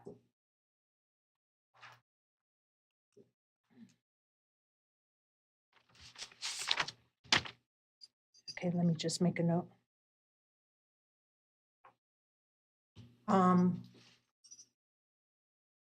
In the very beginning, I think it says that we're going to be reviewing it annually for the commission to determine about the surplus lots.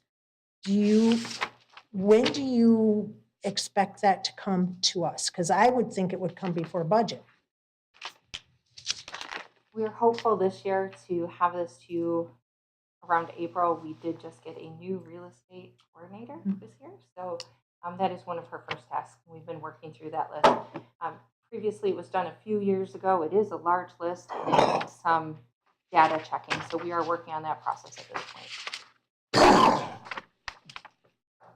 I'm afraid that if we don't put a kind of like a march, and going back to my suggestion of prior to budget, because if we say, hey, sell all these lots, that'll bring us in some additional money for budget purposes, for project purposes. So as opposed to haphazardly, one year it's in April, the next year it's like, oh my gosh, it's December, we got to fulfill that requirement. We are trying to bring that closer to the beginning of the year. We'll try to get it in March. There's a lot of parcels going through No, right now. I'm not so- saying for this year, I'm saying for the agreement. That, to put in that kind of a time frame somewhere in the agreement, so In that, the commission policy, I'm sorry, the policy. we would appreciate flexibility. We understand the Okay. need of, to have this information by budget. Once we set it annually, we'll be looking to meet or beat that date, but it is the commission's will. Line 84, line 85, it says, at least one appraisal with a possible land planning analysis. What does that mean? So this is for the commercial property only, that's specific to the commercial. So what is going to happen with this land is if it's going to be a commercial property with some kind of build out, what would it look like? A lot of that information will go through the NDS.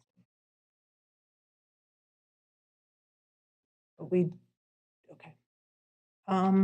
The only other thing, on line 115, it says the city will not exchange property that is more than the market value, appraised or comparable.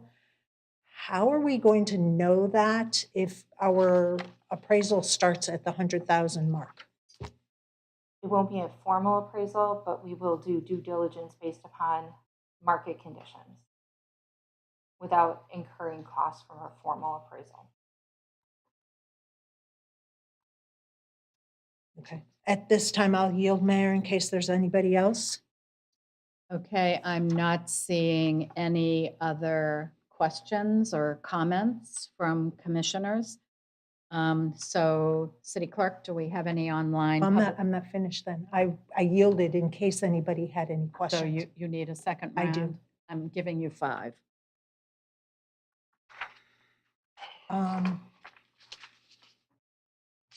Do we need to put a process in here for foreclosure or tax sales?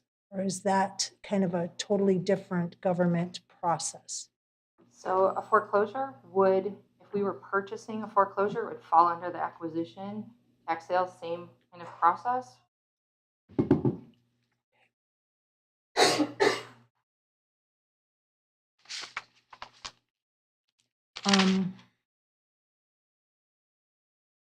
Oh, I did ask, I had an email of questions. I didn't get the responses on, and earlier when we had the last discussion, we had talked about the recent city manager's policy. And I asked for a copy of the most recent city manager's policy on inventory, disposal, and acquisition. I did not receive that. I apologize, I don't recall seeing that email. Okay. The other thing is what are the official designations used in the annual listing of real property? And I gave a few examples, for example, like affordable housing or connectivity or surplus. What are all of those things listed on this annual listing? What are they going to say?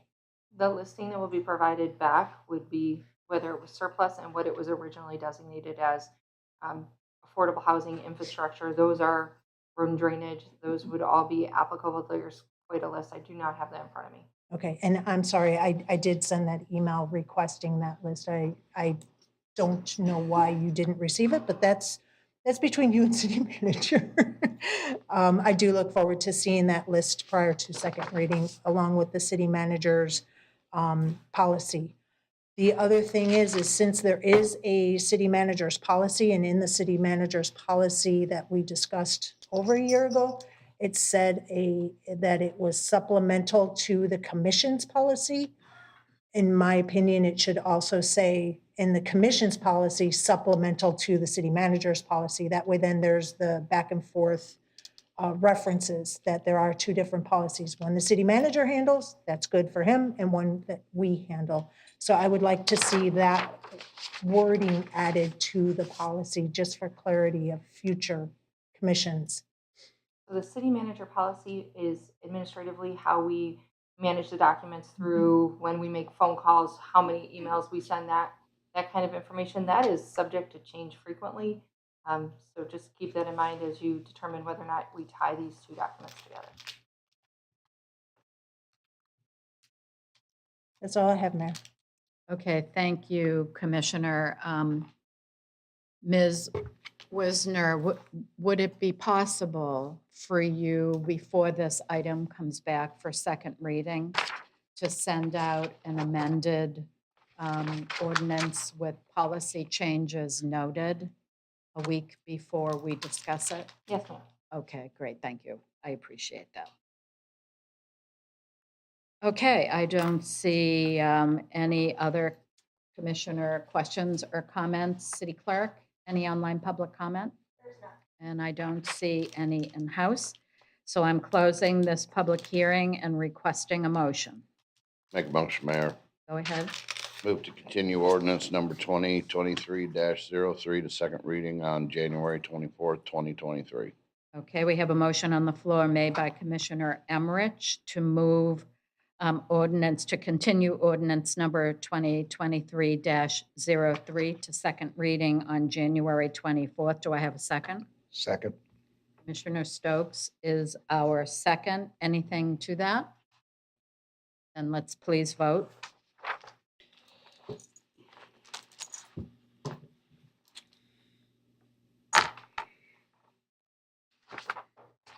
And that motion passes 5-0. Thank you, Ms. Wisner. Moving on to resolution number 2022-R-69. City Clerk, can you read this by title only, please? Resolution number 2022-R-69, a joint resolution of the City of Northport, Florida, and the Board of County Commissioners of Charlotte County, Florida, in support of the Florida Department of Transportation constructing interchanges on Interstate 75 at North Yorkshire Street and Interstate 75 at North Braintree Boulevard, providing for incorporation of recitals, providing for conflicts, and providing an effective date. Thank you for that. City Manager, this is your item. Thank you, Madam Mayor. This item is a joint resolution that was already approved by Charlotte County at their November 22nd meeting of this year. We are looking for support of the resolution in order to move forward with the discussion from this past July on the construction of interchanges at Interstate 75 Yorkshire and Braintree Boulevard. We're happy to answer any questions you may have. Thank you. I'm opening the floor up to questions and comments by the commission. Commissioner McDowell? Yes, Mayor. I think this resolution is fantastic, and I hope that this will go a long way in getting this to be approved by the state and FDOT. I did not see anything in the resolution about transmittal. I would like to see if my fellow board members would be amenable to transmitting the copy of this resolution to the Sarasota County MPO and also Sarasota County Commissioners, possibly even requesting that Sarasota County Commission adopt or support a similar type of resolution at their end so that it can be also forwarded to FDOT.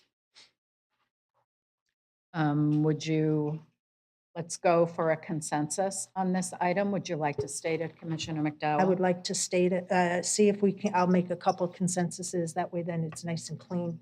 Go ahead. If we could get a consensus to transmit this to the MPO and Sarasota County and FDOT. Okay, Commissioner McDowell? Yes. Commissioner Stokes? Yes. Yes. Vice Mayor? Yes. Commissioner Emmerich? Yes. Okay, you're a second. Are you okay with that too, Oh, Mayor? I'm sorry. Boy, I am off the rails today. I I'm a thought you yes. said yes. Yes. All right, and then the other consensus I would like to see if we can get is to see if, and Can I ask a quick question of my fellow MPO board members? Do you guys adopt resolutions at your MPO? I've not been involved in a vote for a resolution. No, I don't believe so. Okay, I mean, I think our reason for doing it would be more FYI, I would okay. think. I mean, they will take this as backup on any type of project going on, absolutely, but Right. Some boards will also adopt a resolution in support, and I just didn't know if yours did or not. So thank you for that. So if I could get a consensus, Mayor, to request that we ask Sarasota County to adopt a similar resolution in support of ours, and have them transmit it to whoever they feel is appropriate. This way, we have not only Charlotte County saying yes, but now we have Sarasota County saying yes. So, Okay, let's start with Commissioner McDowell. I'm sorry, Commissioner Emmerich this time. yeah, I'm a little sticky on that one because, you know, it's an agreement between us and Charlotte County pushing it on to Sarasota County. I understand we can get the word out, which we're already doing. I don't mind transmitting this, but to pressure them into adopting it as well, that's where it's a little sticky for me. I would just rather announce it to them, say we do have this agreement with Charlotte County, and hopefully they can support it, but I don't think they need to do a resolution. Okay, well, our consensus then fails. Do you Well, want I to? mean, she wanted to, we can have a conversation. She wanted to add something, so I, the only reason is we are a municipality in Sarasota County. And I know when we had our joint meeting with Charlotte County, we said we need to get the support of Sarasota County also. And in order to get that, we have to ask them. It's their purview. All we can do is ask them to say, hey, would you guys be willing to adopt a resolution in support of this interchange? That's all it is. But seeing that we don't have a consensus, Mayor, I'll make a motion. Go ahead. I'll make a motion to request that we send a letter requesting Sarasota County adopt a similar resolution for the I-75 interchange in support. I have a motion on the floor made by Commissioner McDowell to send a letter to Sarasota County Commissioners to adopt this resolution in support of having two interchanges on Interstate 75, one at North Raintree, the other at Yorkshire. Do I have a second? I'll second. Seconded by Vice Mayor White. Anything to that? And if I can just correct for the record, it's not for them to adopt this Okay. resolution, it's a similar resolution in support. I misheard you. That's So, okay. Do you have that, City Clerk? Do you want to repeat it for us, please? A motion was made by Commissioner McDowell, seconded by Vice Mayor White, to request a letter be sent to Sarasota County Commissioners to adopt a similar resolution in support of having two interchanges on I-75 at Yorkshire and Raintree. Great, thank you. Anything to that? Any public comment? Someone? I do just have a, excuse me. There we go. Thank you. I just want to clarify, maybe it's naive on my part, are we looking for their support or do we need their approval at the Sarasota County level? City Attorney, would you weigh in on that? Oh, no, ma'am, you don't need any kind of approval No. to, for this type of Okay. action. All Thank we're you. doing is just saying, hey, right. this is something we are doing. It's important, not just for us, but Charlotte County and the totality of Sarasota County in general. It's going to help Sarasota County also. Are you set, or you want to make another No, comment? that's good. You're all set. Okay, Vice Mayor White? Yes, I appreciate Commissioner McDowell bringing this forward and suggesting that, because at least they'll have a discussion, or they'll have the opportunity to have a discussion. And if they do, we will be able to know where they stand. I remember my mom always telling me, when I say I don't like invitations to parties, like, oh, they won't come. And she says, you extend the invitation. Let them make that decision if they don't want to come. So that's how I see this. So I appreciate you doing that.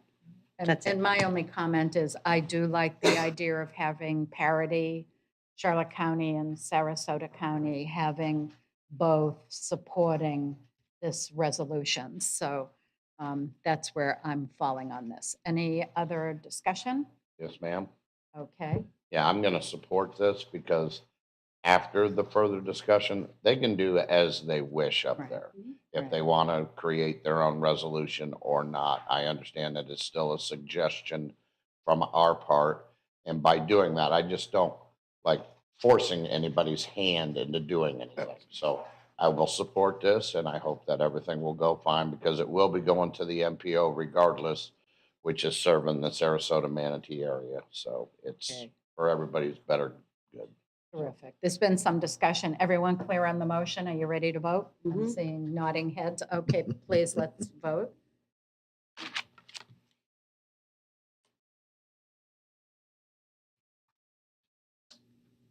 There we go. And that motion passes 5-0. Mayor, can I make a motion? Go ahead. Make a motion to approve resolution number 2022. Mayor, I just want to say there was no public comment. And Okay, you're going thank to close you. the public hearing. Thank you. Are Thank you you sure? very much. Thank you very much. May I make a motion now?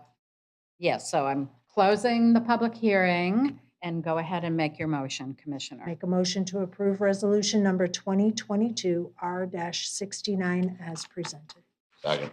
I have a motion on the floor to approve resolution number 2022-R-69 made by Commissioner McDowell and seconded by Commissioner Emmerich. Please vote.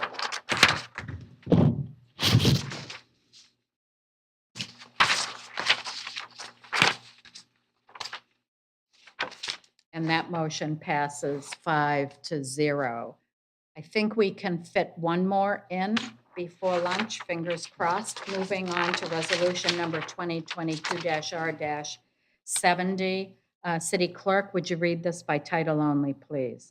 Resolution number 2022-R-70, a resolution of the City Commission of the City of Northport, Florida, granting to the Antigua at Welland Park Homeowners Association, Inc., a non-exclusive perpetual easement as described in a portion of Tract 508 of the plat of Welland Park Village E, recorded as Plat Book 55, page 401 of Sarasota County Official Records, providing for incorporation of recitals, providing for agreement granting non-exclusive perpetual easements, providing for recording, providing for conflicts, providing for severability, and providing an effective date.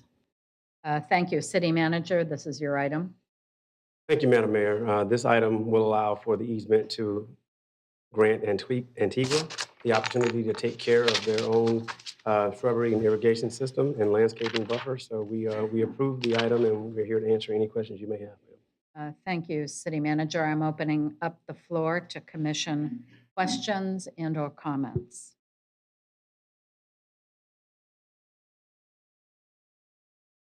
Not seeing any. Let's move on to public comment. City Clerk, do you have anything online? I don't see anything in chambers. So I am closing this public hearing and requesting a motion. I'll make a motion to move to adopt resolution number 2022-R-70 as presented. We have a motion on the floor made by Commissioner Emmerich to adopt resolution number 22-R-70 as presented. Do I have a second? You do, a second. Okay, seconded by Commissioner Stokes. Anything to that, gentlemen? Nothing? Then let's vote.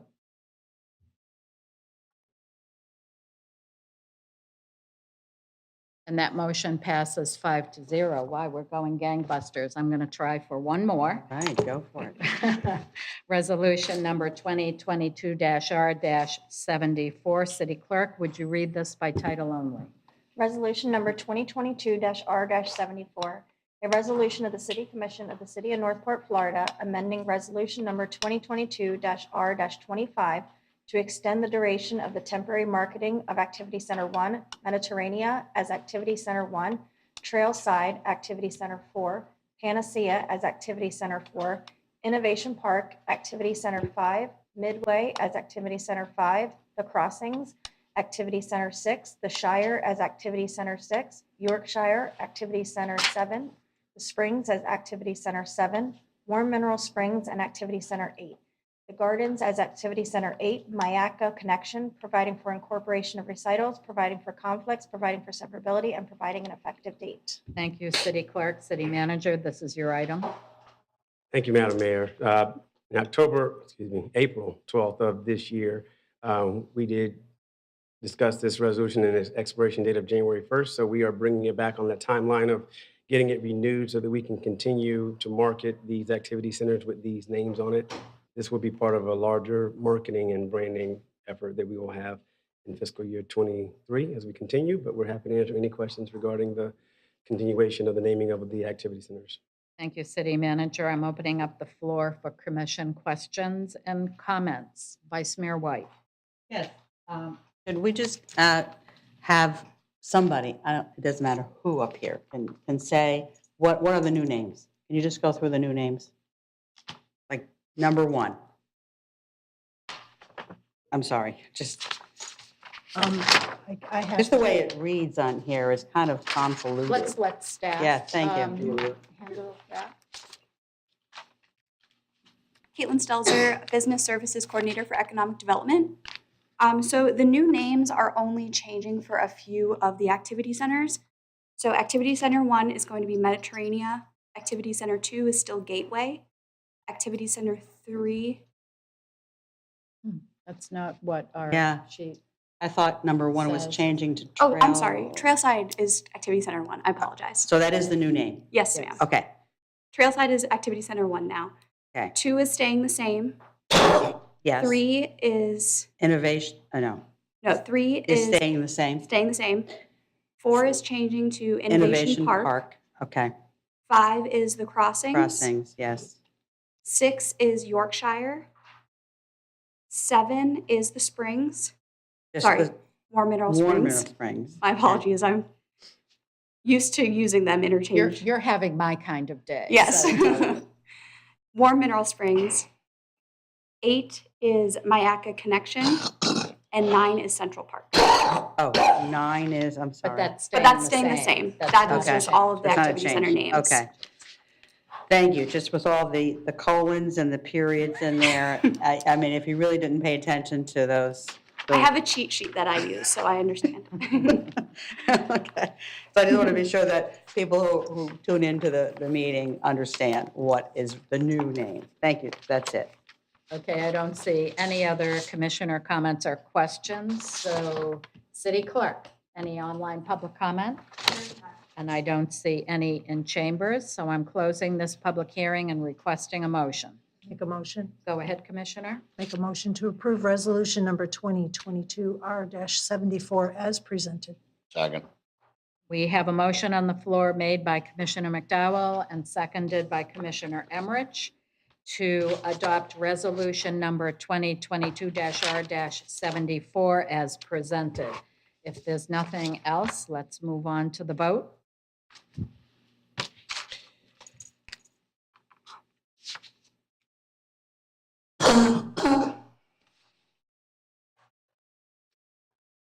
And that motion passes 5-0.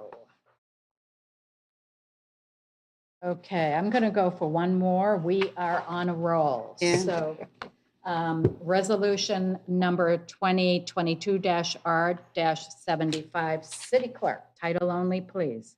Resolution number 2022-R-75, a resolution of the City Commission of the City of Northport, Florida, supporting the identification of Warm Mineral Springs and Little Salt Spring as Florida Department of Environmental Protection's outstanding Florida Springs, urging members of the local delegation of the Florida legislature to support these springs for funding of spring protection, providing for incorporation of recitals, providing for transmittal, providing for conflicts, providing for severability, and providing an effective date. Thank you, City Clerk. City Manager, this is your item.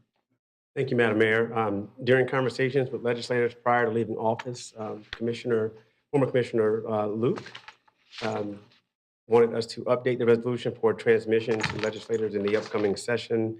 We believe that this will only add support for our springs, but we're happy to answer any questions you may have on behalf of the item. Thank you. I'm opening up the floor to commissioner questions and comments. Commissioner McDowell, go ahead. Yes, Mayor. Again, regarding the transmittal, I know there is a transmittal section in this resolution, and that they will be sending a copy to the Florida League of Cities and Sarasota County Legislative Delegation. But like we did the last time, and Mayor, I did go back and listen to the meeting, and in order to get your full support on this, I am going to remove my 2 committees, but follow what we did last time, and that was also to send a copy of this to Sarasota County, to the Coastal to Heartland National Estuary, to our lobbyist, Mr. Hayden Dempsey, the University of Miami, who is the owner of the Little Salt Springs, and a copy to the Minnesota League of Cities. So if I could get a consensus for that, and I would be happy to repeat it. It's basically doing what we did the last time. If you would repeat it just Sure. one more time, the list of organizations. I'll get a consensus, Mayor, to include in the transmittal, section 3.01, to add Sarasota County Coastal to Heartland National Estuary Program, our lobbyist, Mr. Hayden Dempsey, the University of Miami, the Florida League of Cities, and the Minnesota League of Cities. Okay, any discussion? Okay, let's vote on the consensus. Go ahead, Commissioner McDowell. I'm a yes, and I'll have another one. I'm a yes. I'm a yes. I'm a yes. Vice Mayor? Yes. Yes. Commissioner Emmerich? Okay, And we Mayor, if have a I consensus. Go ahead with your second. The second consensus I'd like to get is along the same lines as the last one, is to see if Sarasota County would be amenable to adopting a similar resolution in support, and also asking the University of Miami to adopt a similar resolution in support. Any discussion on that? Okay, let's go ahead with a vote. Commissioner McDowell? Yes? I'll support this. I'm a yes. I'm a yes. Yes. Yep. Okay, well done.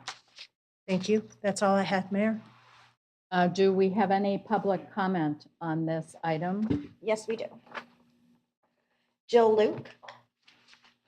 I'm writing to encourage the approval of this resolution, which brings an update to the language used in the previous year's resolution. This, yes, ma'am. Wow, I'm just on a roll. I want to Yeah. get through. Yeah. Robin Sam Vincent. Firstly, I would respectfully ask the commission why this resolution wasn't put together years ago. Why has it taken so long? Secondly, I would like a clarification on the Warm Mineral Springs boundaries within the resolution. It is only for the 325-foot archaeological sensitivity zone. Is it on the 21.7 acres, or does it encompass the approximate 87 acres? As outlined in the resolution, you obviously know the difference and sensitivity of Warm Mineral Springs, so why would the commission even consider development with such high density and risking possible collapse and vent disruption, which feeds our aquifers, not to mention the possibility of additional karst formation on the surrounding land? Regarding Little Salt Springs, I asked the same question. SKS Development has already illegally cleared parcels. Code enforcement hearing scheduled for December 22nd, 2022, which we hope they will be fined the maximum per parcel and include additional fines for the lack of appropriate wildlife surveys. From this clearing, we can then gather that they are planning development on the 30 parcels, which would require a roadway. This would then cut into or eliminate the natural wildlife corridor. Exactly what is our intention for our city? Is it a concrete jungle in the name of economic development? We must do better through environmental and wildlife integration and be the city that is outlined in so many of its publications, reports, and the reason why so many of us moved here in the first place. You need to hear us, please. Thank you. And that's all. Okay, thank you, City Clerk. I don't have any in-house comments, so I will close this public hearing and request a motion. I'll make a motion. Go ahead, Commissioner Stokes. I move to adopt resolution number 2022-R-75 as presented. Do I have a second? Second. Okay, I heard Commissioner McDowell. We have a motion on the floor to adopt resolution number 2022-R-75 made by Commissioner Stokes and seconded by Commissioner McDowell. If there's nothing more to that, let's vote.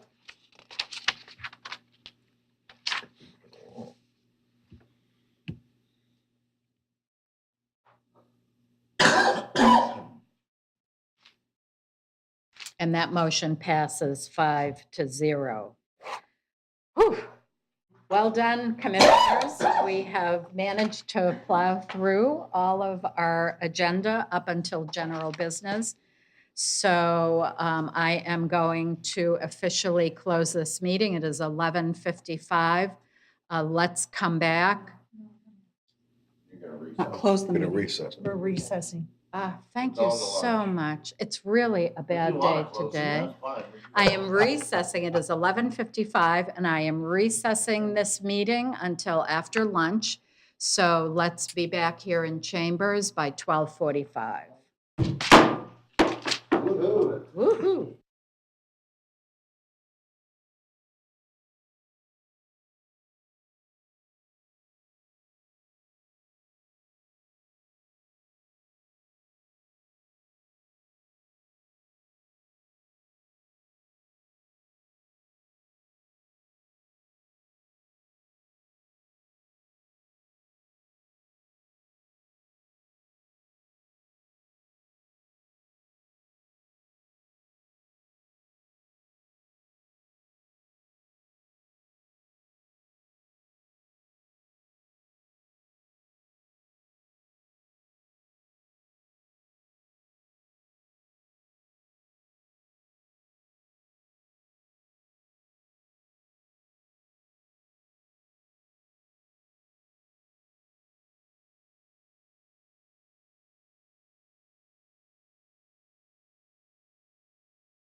Oh, much better. Thank you, Mayor. You're not scaring me out of my skin. I'm practicing. So, good afternoon. It is 12:46, and we are resuming Northport Commission regular meeting.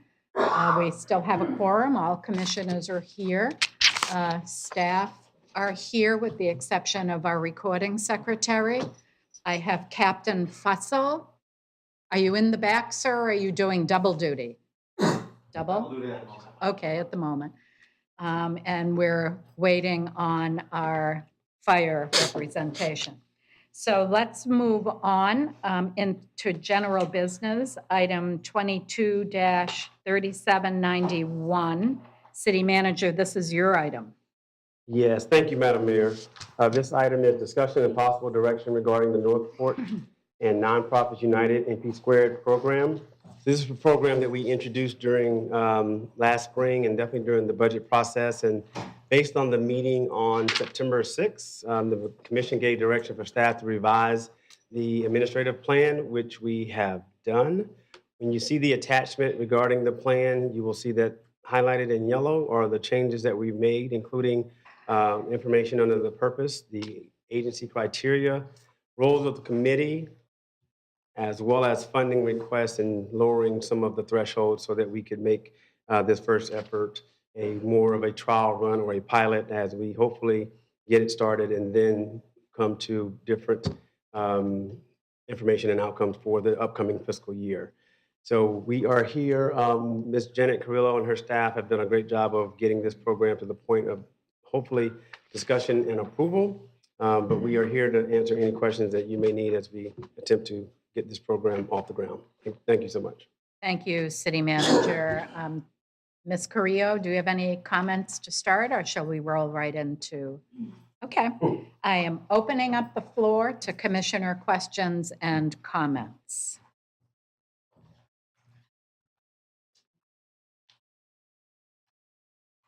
Vice Mayor? This is for anything on this, correct? The MP2? Yes. Just the committee members, Sarasota County Schools representative, does that representative have any specific capacity that they have to be? It just says Sarasota County Schools representative. Is that, am I reading that correctly? I'm sorry. You mean as far as what the job title has to be or the hierarchy of them in the Sarasota County school system? Right. Does it have to be a teacher? Can it be a paraprofessional? Does it have to be a principal? I think from our standpoint, we were very open with their ability and very flexible to allow for anyone within the school system. Okay. All right. Anything else, Vice Mayor? That's it. Thank you so much. Okay, you're welcome. Commissioner McDowell. Okay, so my first one is, and these don't have line numbers, it's under the allowable, non-allowable expenditure section, and it says this program is not intended to support the administrative costs or program costs. I'd really like to see stronger language that says they shall not support administrative costs. These kind of documents survive all of us, and having the stronger language may help future committees in their decision-making. And I'm curious to your thoughts. We are comfortable with the language, but if the board wants to change it, we are amenable to changing it on your behalf. Can we get a consensus, Mayor, to change it from not intended to shall not? Let's sort of get a Or if they sense want to talk about it, that's fine. for that. Any more discussion on that, or shall I have a we? question on that before. Okay, go ahead, Commissioner. City manager, is that due to flexibility because of different programs? Yes, Commissioner Emmett, when that was originally put in there, there was a concern that we would be funding the operational costs of nonprofits, and that was never our intention. It was really only to supplement it. So that statement was put in there to allow us to recognize that that was not the intention of the program itself. Fully fund, but maybe. Well, when you fund it, like in our vision, we use a refrigerator as an example. someone would say, well, you're funding them a refrigerator, which is saving them on their operational costs, so therefore you're helping to fund them. I don't think the commission had a problem with that, but if someone were to say, hey, this nonprofit needs $1,000 or they're going to go under, we don't want to do that. That would not be a No, use of the correct, I program. understand that, but this is to supplement in case of something's Correct. going on and not to fully fund the operational status of that group. Correct. And if there needs to be stronger language, we're open to it, but we felt like we captured what the commission said at the last workshop, and that's what guided our direction today. Right, but what I'm saying is that would not allow us to do that. That would not allow you to do which one? The refrigerator, like you said. I think it still would. I think it still would. I don't know. Yeah. If it's not a being program. considered as a funding option. I was just about to say, it all depends on how you look at it. I didn't take it that way when the commissioner made the recommendation, but again, if clarity needs to be given, we're waiting for it. That's the only question I had. Well, if no one else does, I'll take my first round. I really like this, and I would like us to do whatever we can to strengthen our relationship and strengthen nonprofits in the city. I was just so impressed at the ability of our nonprofits to really rally after Hurricane Ian. And I think it would be relatively safe to say that some of them really became an extension of our city efforts. And I really thought that that was a beautiful thing. Yeah, I do want to make sure, though, that in my mind, the funding would be placed so that a nonprofit could expand their services, maybe help launching a new program that's much needed by the residents of the city. I'm not inclined to fund payroll or any of those kinds of things, which I think that's what Commissioner Emmerich was poking at a little bit. Back to the refrigerator article, if a second refrigerator, if they could demonstrate it would result in an expansion of service, I would be okay with that. If it broke down, that would be a little tougher for me. I wouldn't want people to think that a lack of planning and good fiscal management could be offloaded to the city if something goes wrong. But at the same time, on a case-by-case basis, if a great functioning stove or refrigerator suddenly broke and disrupted service, I'm thinking of Meals on Wheels, then I would be open to that. I certainly wouldn't want to do it a second time. I would want that organization to be putting money aside for maintenance and that kind of thing. But I think I think it's pretty clear what our intention is for the money, but that we would really need to take things on a case-by-case basis in order to, best evaluate if money's being spent the way we want it to. So that's all my comments. Any other questions or comments on the part of staff? Yes? And we were having. Let's go back to that. Okay, thank you. Repeat your consensus, Commissioner. I, after hearing my fellow commissioners, this wording, this program is not intended to support the administrative costs. I think we're saying the same thing, that it should not be supporting administrative costs. But by saying it's not intended, you're leaving the door open. And I am looking for a consensus to close that door and say, no, it's not for administrative costs. Administrative costs, in my mind too, is payroll, is rent, is the electric bill, that kind of stuff. Yeah. Do you want to repeat your consensus, though, concisely so that we can? This program shall not support the administrative costs. Okay, obviously Commissioner McDowell is a yes. Commissioner Stokes? I'm a no. Do you want to state why? I think that it's too restrictive. While I appreciate the intent here is not to fund operations, I think when you try to define what's acceptable and what's not here, what's intended and what's not, it doesn't allow for any flexibility at all. And there are things that can be construed as operating costs that really could also be construed as essential to helping them stay in business and continue to provide service. So it just seems to me we're stating our intent. That should be sufficient. You got to look at each individual issue as they come before us. I just hate to be so definitive as say it shall not, because once we do that, it precludes us from funding anything. Okay, so we have a no. Let's keep going, though, just to give staff a sense of where we're falling on this issue. I'm a yes. I really don't see this program for I think the phrasing is administrative costs, which for me is a little different from operational. But so long as it's administrative costs, I'm a yes, and I see city manager wants to weigh in here. Go ahead, sir. And I just took it down. I was just going to say that if it gives any comfort to anyone, it is under the non-allowable section of it, just to Right. make sure, and that's where our comfort level was. Right. But again, we get it if we need to. Right. Strengthen that language. So I would be a yes. Vice Mayor? Yes, I'd be a yes too, because this is going to be a committee, correct? And they're going to be looking at this language. It's not coming back to the commission, correct? All right.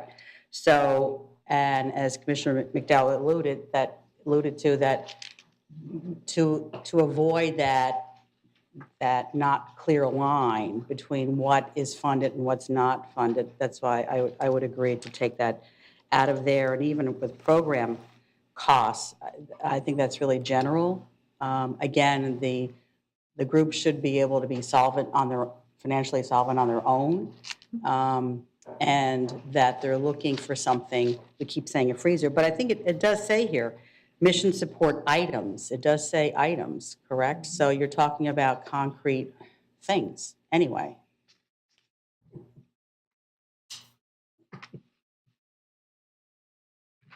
But I think, having that taking out, I would be in agreement to administrative and program costs, because that kind of conflicts with what's allowable and non-allowable too.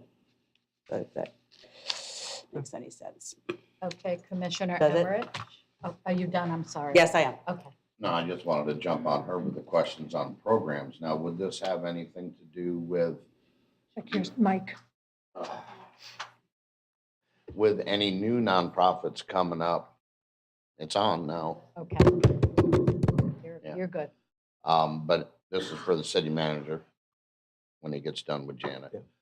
Would this include any new nonprofits coming on board? I'm not saying a partnership or whatever, but if they wanted the waiving of the fees for a park, would we still be allowed to do that if they wanted to come in and waive the fees of the rental of a park to hold their event? Are you saying if they get one, they can't have the other? Is that? No, we're still doing a consensus here on the shall. Right. Okay. And Commissioner White brought up some stuff about, administratives, but also costs. Right. Now, there are costs in the rentals of the property, and if we were to go ahead and waive those rentals, would that stop us from doing that? No, I don't believe that the two are joined together.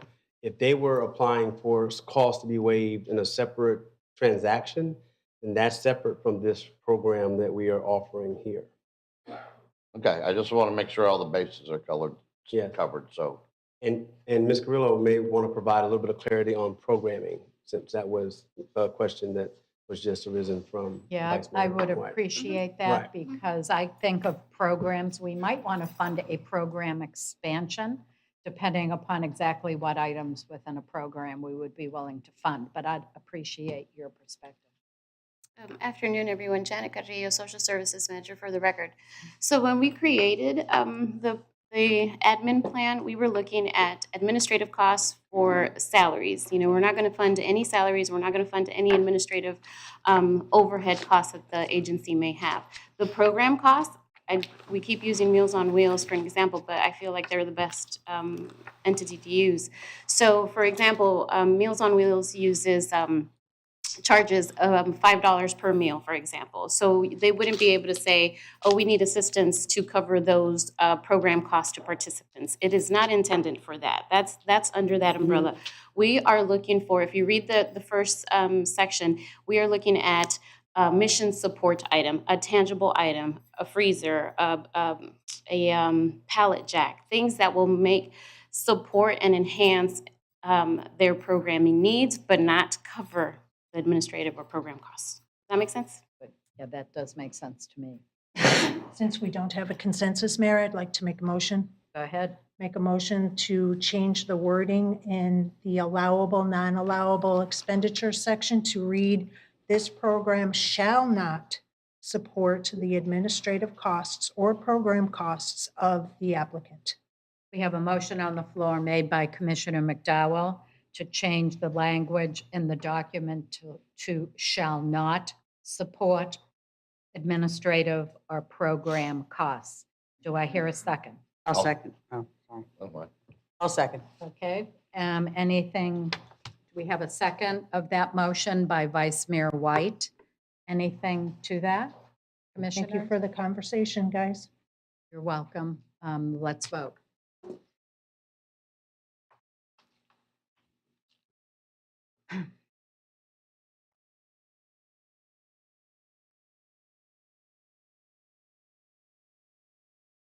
And that motion carries 5-0. Thank you. I do have two other questions, Mayor, if the floor ahead. is still mine. If not, I'll Yeah. yield and come back. I don't see anyone else in the queue. Go ahead, Commissioner. Would this committee that is mentioned, roles of the committee, I guess there's 5 committee members, would they be subject to sunshine and open public meeting laws?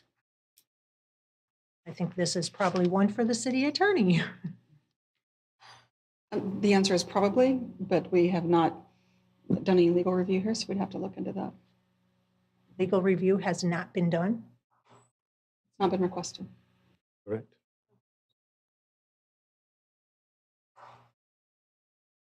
So we need to look into that aspect.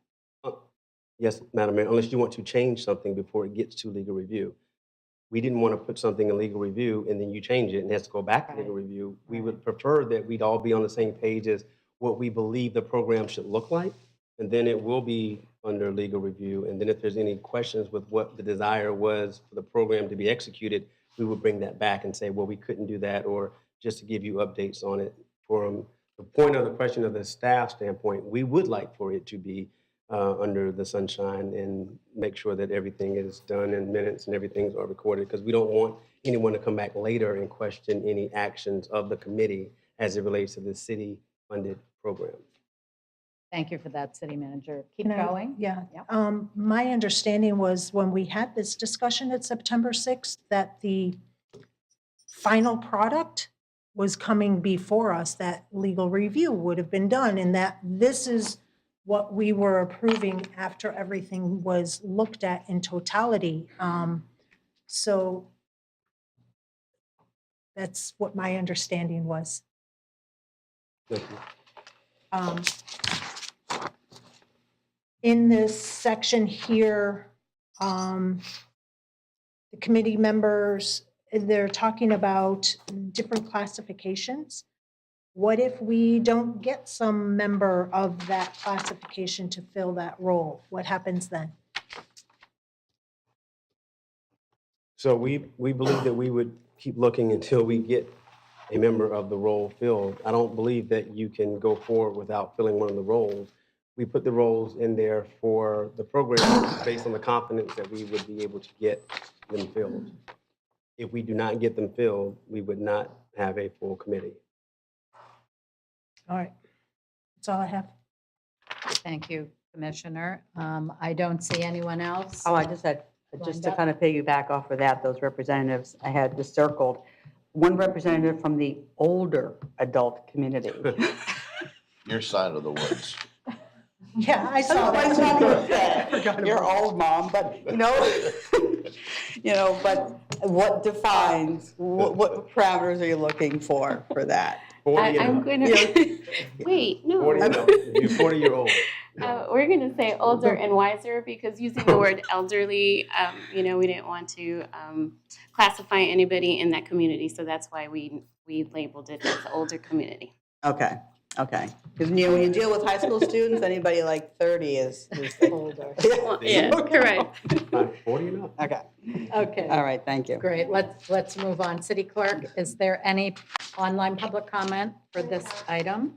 Can I ask a follow-up question before we go to motion, Mayor? One question. Go ahead, Commissioner. Yes. And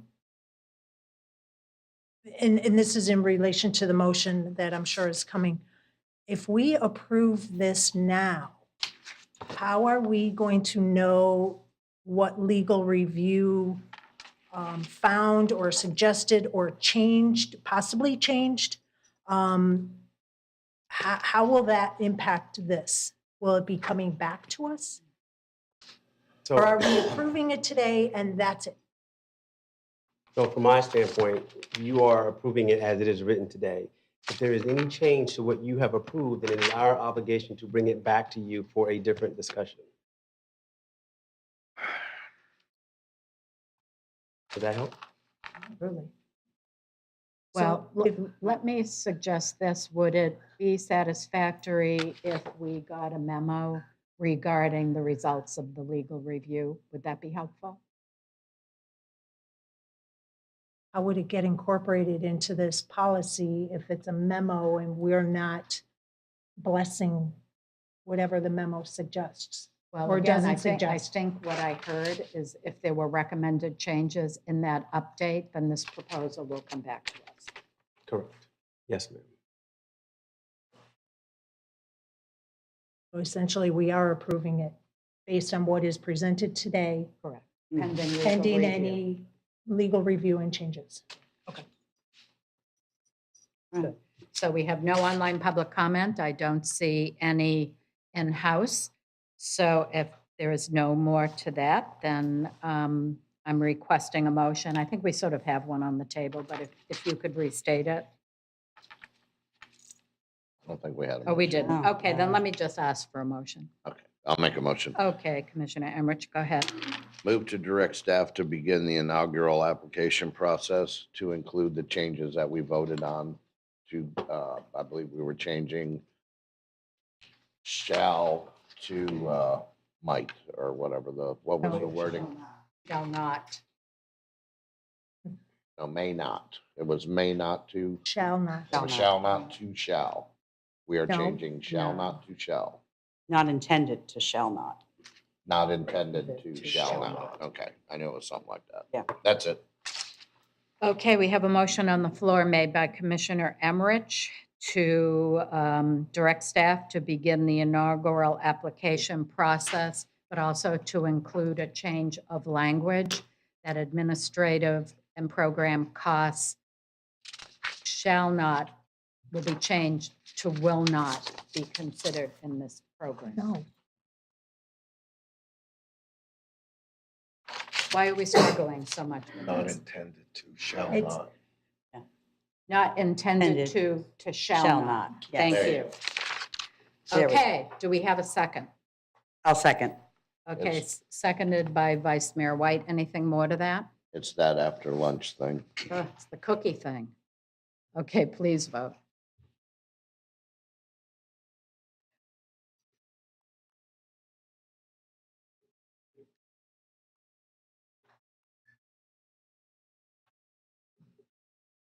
And that No. motion passes 5-0. No, ma'am.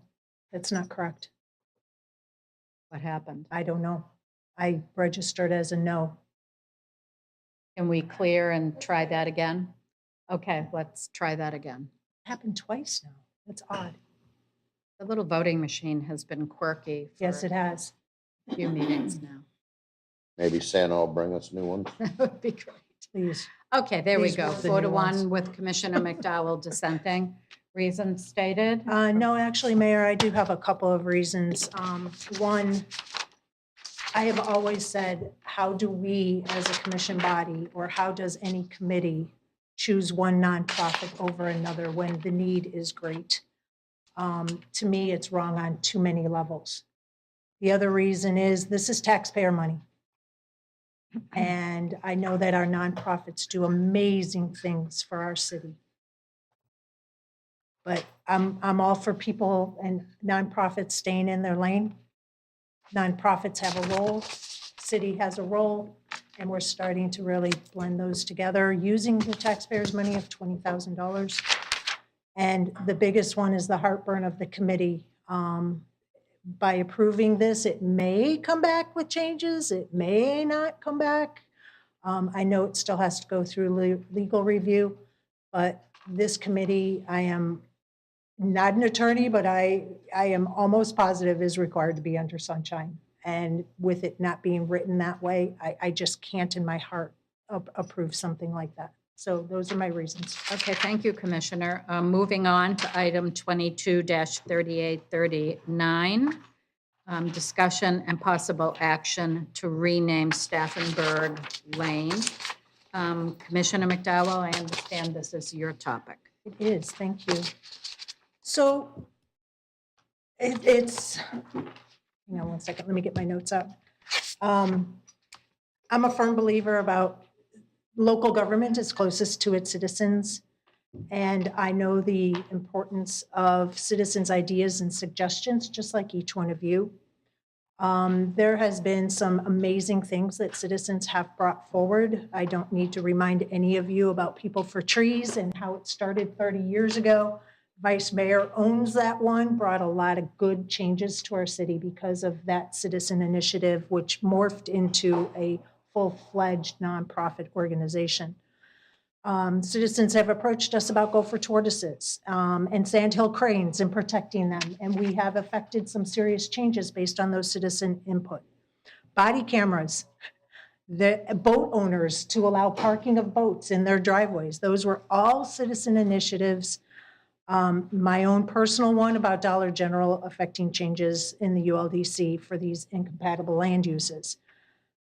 Today, we have a citizen who approached me about changing the name of a private road to something more palatable. You heard from 3 of the citizens earlier today. So that is why I put this on the agenda, was because it's more of a citizen initiative, just like other citizen initiatives we visited in the past. And I agree, yes, this is a private road. However, City Code 7056H6B, which is in your backup, requires all new or changed names of a condo, commercial center, subdivision, or street shall first be approved by the department. All streets includes private streets. There's nothing in the code that's preventing us from changing the street's name because the code is silent on the matter. Since 2016, there's been 2 street name changes. While the code has been in touch for 30 years, we did start having a discussion back in April of 2017, and I am the sole survivor of that discussion. The commission went through the draft and made some serious changes to the draft. They were to bring it back, they, meaning staff, city manager at that time, was to bring it back for adoption as an ordinance. And changes were going to be made to the National Emergency Numbering Association standards, naming streets, renaming streets, and also about honorary streets. For whatever reason, that city code never came back to us, and the code never changed. So 2 things I'm hoping for is that today's discussion is going to jumpstart and be the catalyst to get that code adopted. It is not part of the ULDC. And my second part is to have a conversation with my fellow commissioners about getting the street name changed based on the historical references that I have included in the backup, and also based on the citizens' input today. Thank you for that, Commissioner. I see Commissioner Emmerich is in the queue, but if I may hold you for just a moment. City Attorney, could you give us clarification in terms of the scope of the City Commission's responsibility in this arena in terms of naming or renaming private roads? Is there any guidance there? This is not something that we've researched or been asked to research, so I can't answer with complete confidence, but I can tell you that it would surprise me if the City Commission had any authority related to private roads and naming the private roads at all. As previously mentioned, our code does allow the commission and the city some, input with respect to the names of the public roads. But otherwise, names of private roads, as I understand it, are typically between the road owner and the postal system. But again, this is not, I see a commissioner shaking her head. I don't know, we've not researched this nor been asked to. Okay, thank you, City Attorney. Commissioner Emmerich, go ahead. Yeah, my question is, well, I got a couple questions. With what Commissioner McDowell had put out there, she was defining new roads. This would be a change of an existing road for one. But my main question is, has this been vetted through Heron Creek? It is their HOA, and it would be their first responsibility to either A, change it themselves, or, deny the change, because it's just like home rule to the city. This is their property, their vision, they designed it. They had the names, they've been vetted in the county, and they've been vetted in the city to have proper names to where we're not overlapping on any names. So all this process has gone through many, many moons ago, and I just want to know if Heron Creek has even heard this argument yet. Thank you, Mr. Commissioner. So I did reach out to Heron Creek when this item was brought to our attention for an agenda item, and their reaction was they were shocked that it was up for conversation because they had not heard about it. And of course, they went back and they made sure that they weren't the only person who had not heard about it. But in subsequent conversations, they had not heard about the name change being proposed. They were going to have a lawyer here for any sort of questions on their behalf, but they were unable to make it today based on something that popped up.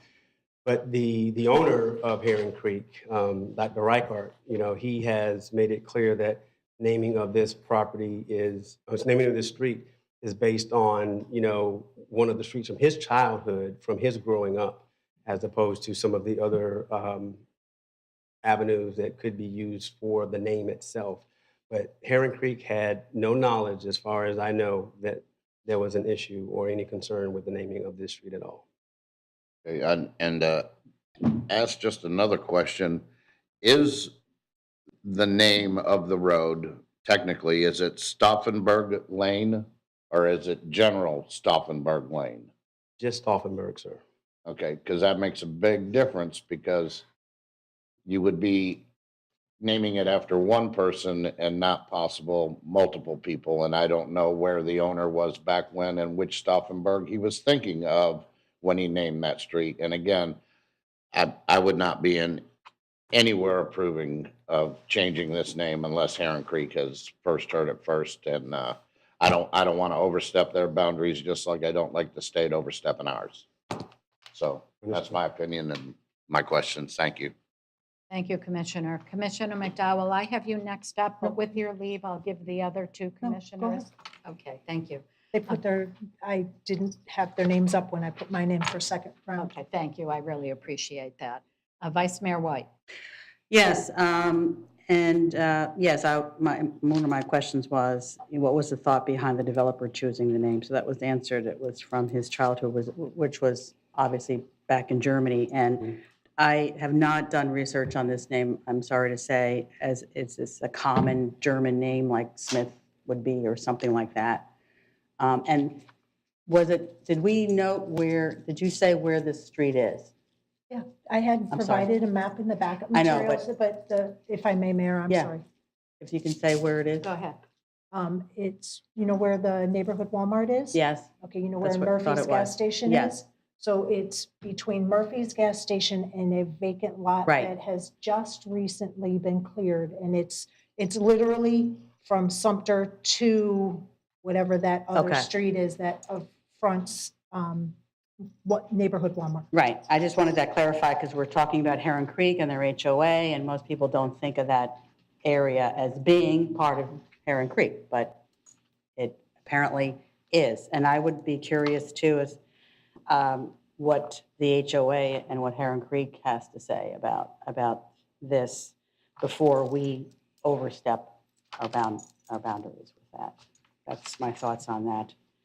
But I do really appreciate the people coming forward here and offering some other suggestions. One of them mentioned General Pulaski. Yeah, I'm from New Jersey. Yes, I have to admit it sometimes. There was something called the Pulaski Skyway. I remember it well. So that brought back some memories, so thank you. Thank you, Vice Mayor. Commissioner Stokes. Yes, I do also, I am sensitive to the references in this name, especially being Jewish, but it's difficult to know what the thinking was behind this name originally. Plus, I really do believe two issues here. One, it's a private street within Heron Creek. They certainly should weigh in on this issue, in my opinion.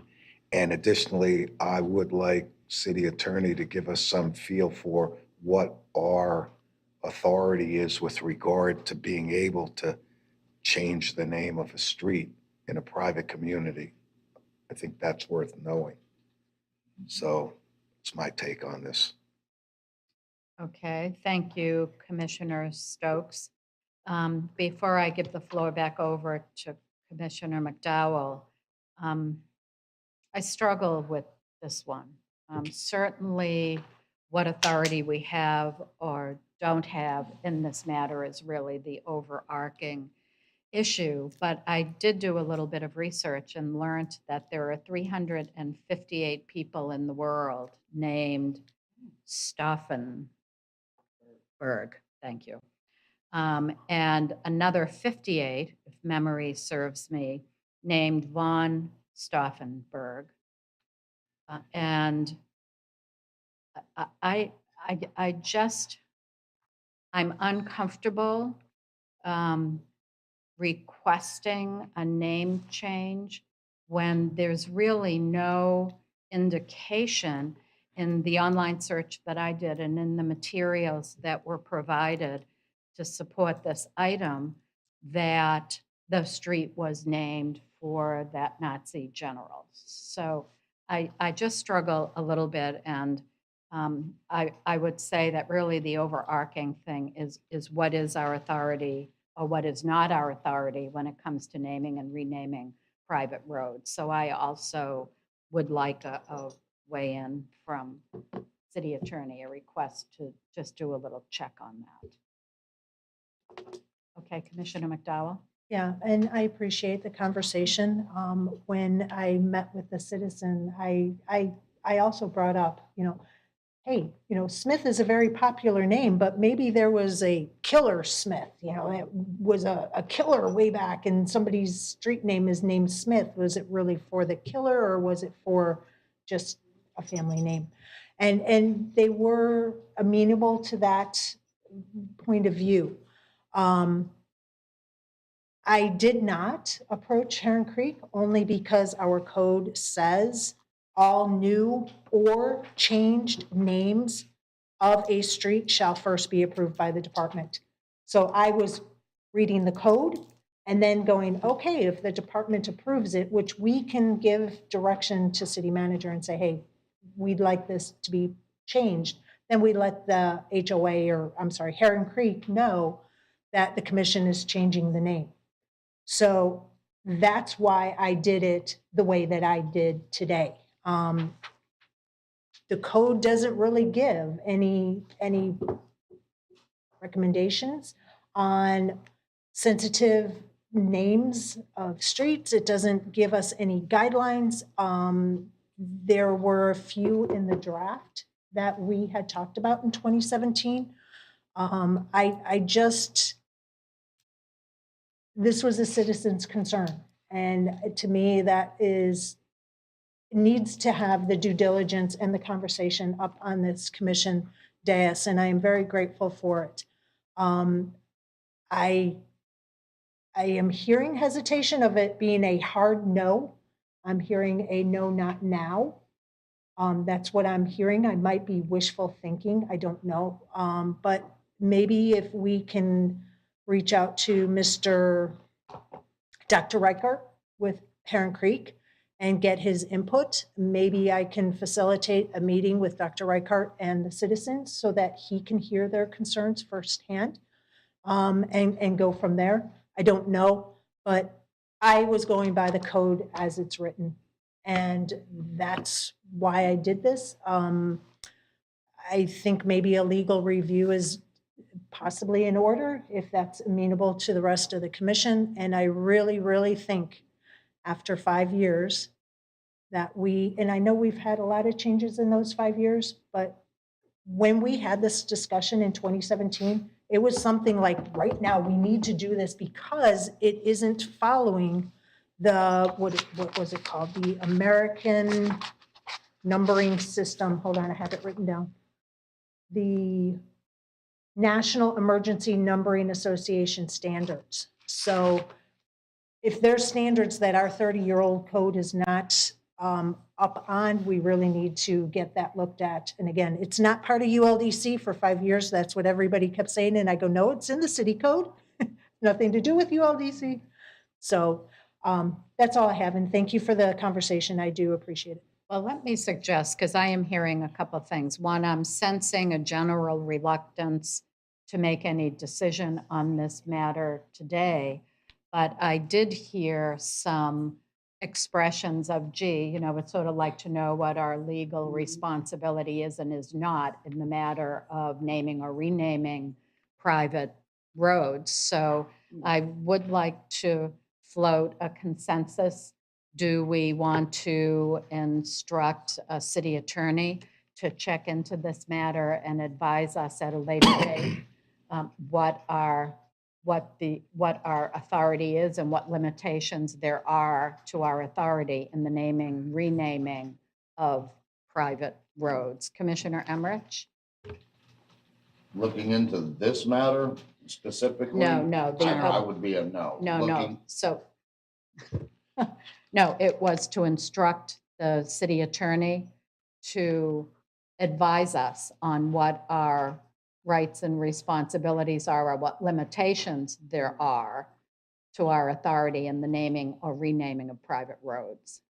Right, and I have no issues with that, but looking into this issue prior to Heron Creek looking into this issue, I would be a no to push it on to legal. Okay, well, that was not the. Okay, to have them So look we have at a in yes. general. In general. Okay. Okay, Vice Mayor? Yes. I'm a yes. I'm a yes. Commissioner McDowell? Yes. Okay, thank you. That passes. And we,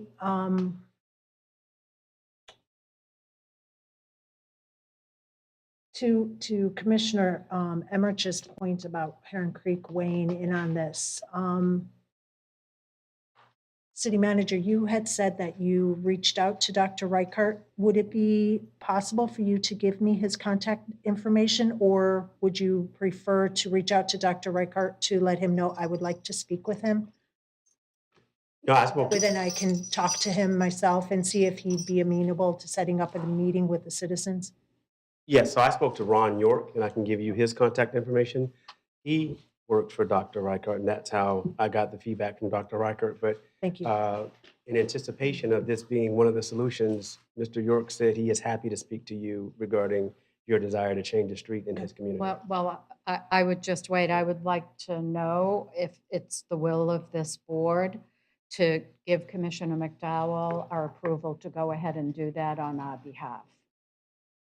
So we can do that as a consensus, or we can do it as a motion. Let me start with Commissioner Emmerich. The issue I have with that is I just don't want it to be sponsored that the city commission is having this meeting through you to Dr. Reichert or Mr. York or whoever the case may be.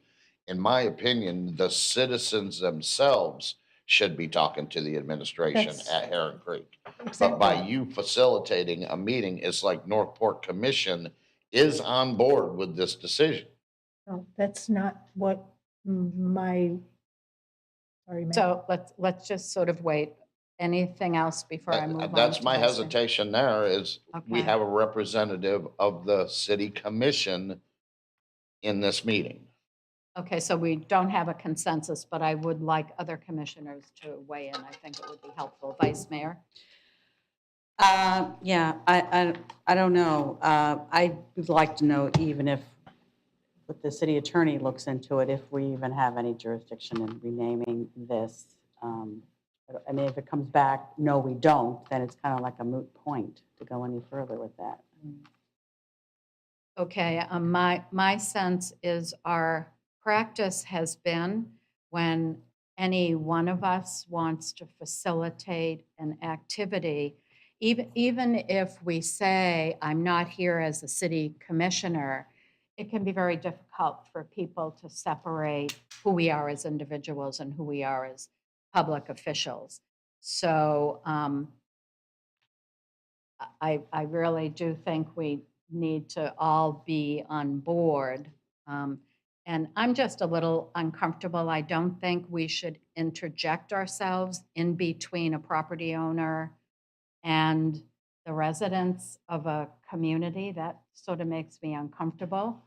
But I'll sort of pass the microphone to Commissioner Stokes. I echo the same concerns my fellow commissioners have, but I would suggest perhaps we could respond to the citizens who came here today by recommending to them as a commission that they look to Heron Creek's owner, I guess is the right way to say it, since it's still not in homeowner control, and allow them to take that recommendation and run with it first while we go ahead, as we've made a consensus, to at least get some legal guidance as a general rule with regard to renaming private roads. But this way, it's not the commission making this meeting or initiating it or, organizing it, but rather we're simply responding to citizens who came before us with a concern and making a recommendation to them as to what we feel is probably the best course of action here, or at least the next step. So. Okay, let me go to Commissioner McDowell and then I'll Yeah, make a I just was suggestion. looking for the contact information, to be honest with you, to pass it on to the citizens and leave it all in their court. I wasn't looking to sit down with them and get this changed, absolutely not. I hear my fellow commissioners, I hear what's going on. I just was asking for the contact information. Dr. Reichert or Mr. York, I can meet with them whenever I want. I just need their contact information. And I am well within my rights to be able to meet with them for things that I feel are important. I would have met with them first, but I already explained why I didn't go that route.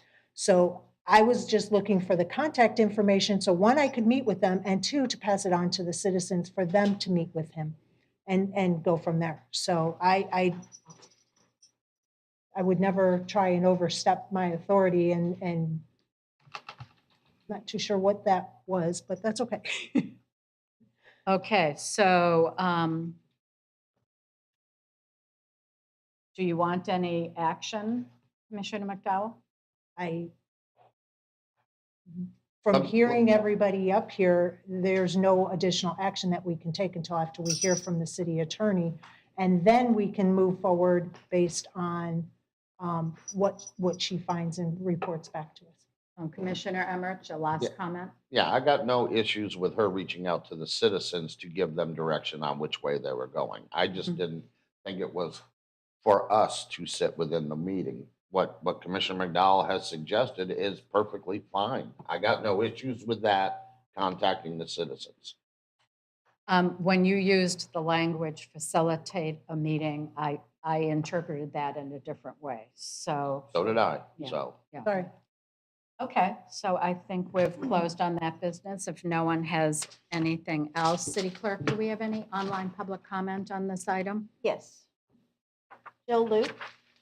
I was approached before leaving office about another road name change within Sable Trace to honor Fred Tower, as that is the HOA he lived in. I was told there was a process for it through neighborhood development, but I had never heard anything back from staff in regards to that topic. Please keep this in mind too as you deliberate. Thank you.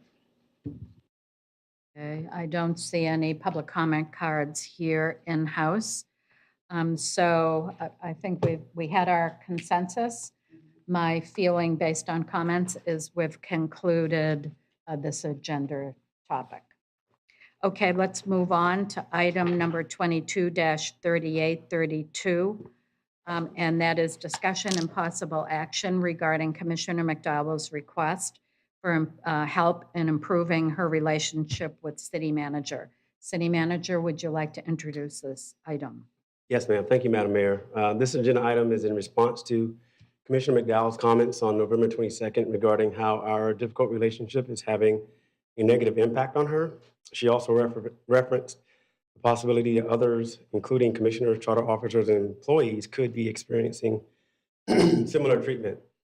First of all, I want to thank Commissioner McDowell for bringing her feelings to my attention publicly. You know, all of our feelings are important and should be addressed accordingly. As two members of the city's leadership team, we should be ensuring that we make genuine good faith efforts for a productive relationship and exhibit the core values of our city, including accountability, integrity, customer service, teamwork, empowered employees, cultural diversity, and innovation. I try to display and enforce these values every single day. Sometimes I fail, but it is not from a lack of effort, and I commit to doing better. Since the public comments made on November 22nd, I'm grateful for the continued support of other commissioners, members of the community, and employees who are all driving with me together in the same direction to raise our city to the highest heights possible. I proposed an inclusive solution. My obligation and my duty is to serve the board as a whole. Since the commissioner mentioned the other commissioners and charter officers on November 22nd, the solution should include them as well. It should be a team-based solution. We must all work together as a cohesive unit. The behavior from both of us has impacted our team in positive and negative ways, and as a team, we will work to reinforce the good and navigate through the challenges. Since the concerns have been raised publicly, the resolution should be transparent to the public as well. All should be able to see and hear as we share information from both of us to help strengthen our team. I'm sure the team will have feedback for both of us to improve and have a more productive relationship in the future. Madam Mayor, I'm here and ready to answer any questions you may have for me moving forward. Yeah, thank you. Before I open this topic up to commissioner questions and comments, I do want to share a little bit of information. In preparation for this conversation, I reviewed both our city charter and our rules for decorum for any guidance that they might provide us regarding how we should handle conflict resolution on this board, and I found none. I also met with all three charter officers for their perspective and any deeper insight that they might have regarding how we should proceed in the matter of resolving whether it's a commissioner or commissioner charter officer. Did they have any perspective on how we might proceed on this matter? And we really did not find anything. I also met with Director of Human Resources, Christine McDade, to review and discuss what we have in place for an employee policy for conflict resolution, and there is one. And that may be a document that this body would want to take a look at to see if we might glean any suggestions for how we proceed in this matter. I also, as much as I wanted to sit down with Commissioner McDowell and discuss this matter and get more specifics and explore ways we might resolve this together, I was unable to do so, as any such discussion would be deemed a violation of sunshine laws. So I just want to share my expectation for our conversation today, but certainly my board members are willing, to explore this in any way they see fit. But I think it's beyond the scope of this meeting and the folks assembled to try to resolve this issue. So my expectation for today's discussion is that we talk more about how we might proceed in this matter, what kinds of steps we might want to take. And the way we proceed in this matter, may help us form a policy or a resolution in terms of how we proceed with, if we encounter similar kinds of situations with conflict, regardless of where it comes from. So anyway, with that, I'm opening up the floor to commissioner questions or comments.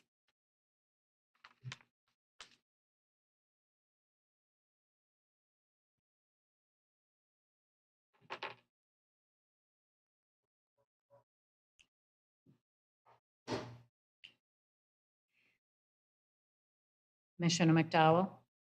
Yes, Mayor. I really wasn't prepared to speak about this item. When I made my comments on November 22nd, I was not looking for any potential direction because I cannot meet with you individually to share my concerns that I have had with the city manager.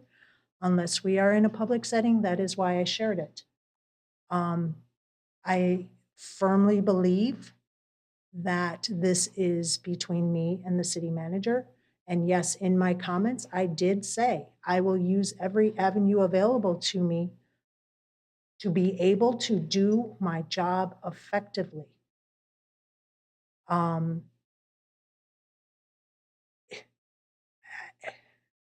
I find it amazing that the oldest sitting, not age-wise, the oldest sitting commissioner up on this dais has worked with at least 8 other commissioners, including yourselves, worked with 4 city managers, including City Manager Fletcher, worked with 2 city attorneys, including City Attorney Slayton, and 3 city clerks. And so far, the only time that I had to address any concerns with interacting with a commissioner or a charter officer was just recently. There are many things that have come to a head probably since April and has kind of gone downhill from there. And November really just was absolutely the tipping point. And that is why I made the comments. There has to be some understanding, in my opinion, that each one of us has a role and responsibility up on this dais. That's the charter officers, that is the commissioners, and that is the citizens. We all have a unique duty. And I try very hard not to hinder any of you from doing your job that you feel you need to do to represent the citizens who elected you. I try very hard to stay out of the lane of the city manager, city attorney, and city clerk. That's their role. I don't want to interfere with any of that. But I do have a duty and responsibility to ask questions. I do not rubber stamp. I never have, never will. You can ask Miss Julie. The very first meeting, she had a agenda item up here for vehicles replacements. I asked all sorts of questions about that topic as a new commissioner. Things have changed since then because of all of the questions that I asked about vehicles. That is my background. That is where I came from. I am positive that if we have a bond question up here, Commissioner Stokes is going to be jumping all over that, and I will be kind of sitting in the background going, not my lane, I don't know anything about it. Every city manager that I have worked with, we don't agree. We didn't agree on a lot of things. But I can say this much. At the end of the conversation, I left that office with a handshake and a smile and a mutual respect that we come from different perspectives and different roles. That has not happened except for one time with the city manager. And constantly, I am getting pushback when I ask for information, when I ask for citizen questions. Sidestepping the commission's authority. I have a few examples of that. I don't think this can be done publicly. I honestly don't think it should be done publicly.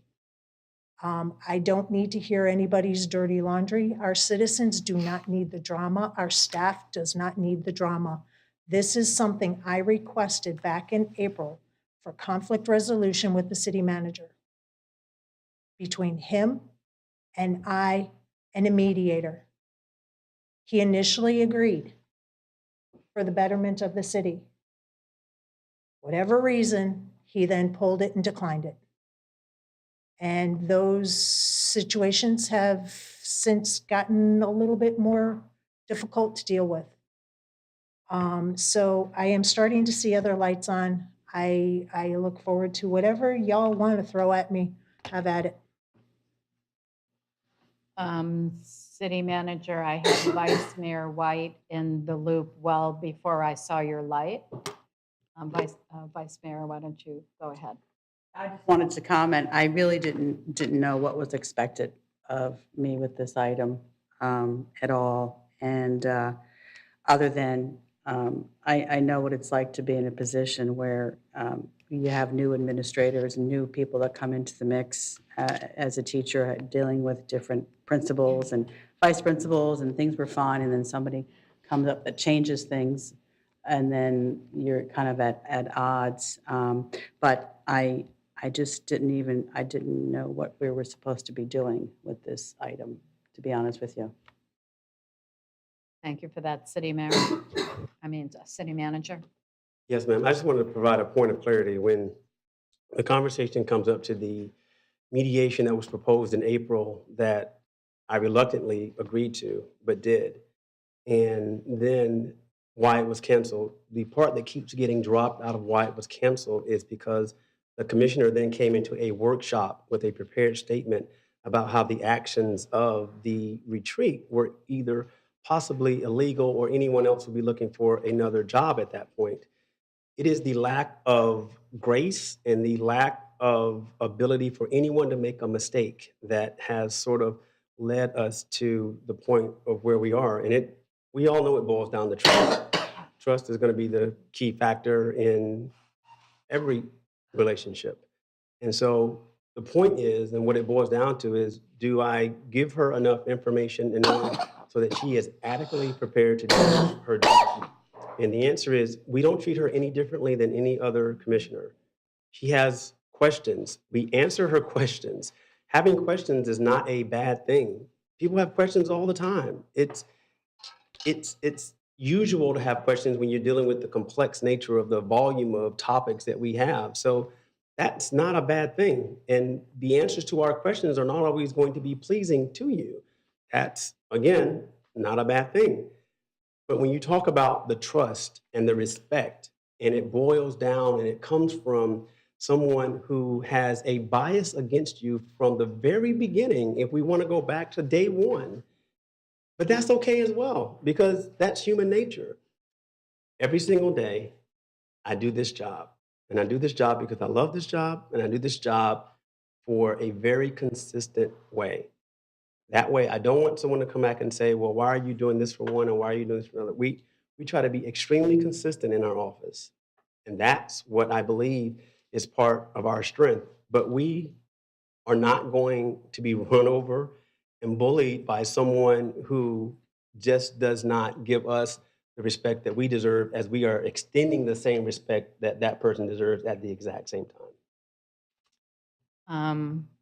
I would like to make a comment on this because to echo Vice Mayor, I suspect all of us have been in a situation in our careers and in our job history where we've had to work with someone, either a superior or a subordinate, where we we just had totally different frames of reference and spoke different languages and somehow had to accommodate each other in the workplace so that we could continue to move forward.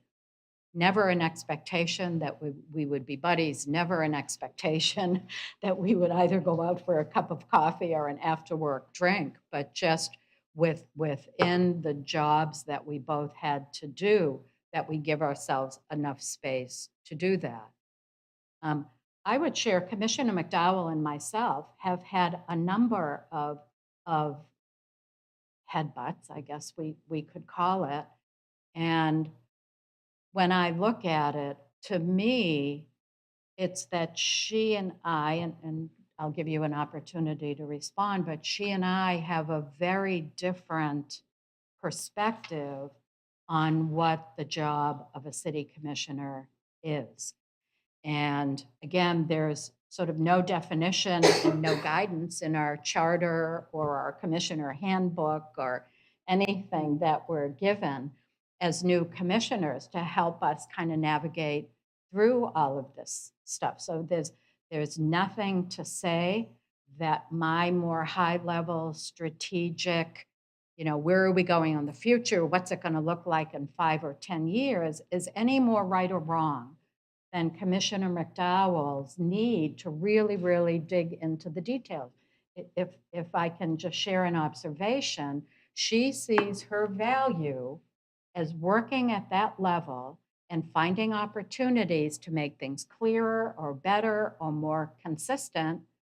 There's nothing anywhere that says that Commissioner McDowell is either right or wrong in that interpretation of her job. So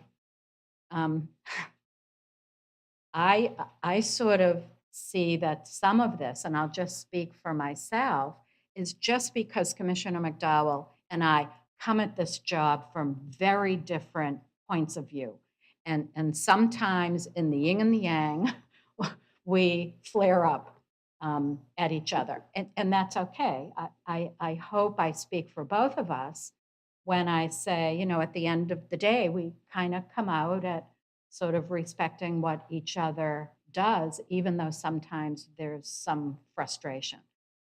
These issues are complicated, and I don't know how my fellow commissioners feel, but the discord here affects me, and it affects our city staff, and it affects our residents. And this type of public discord is detrimental, potentially, to our city moving forward and getting to the next level.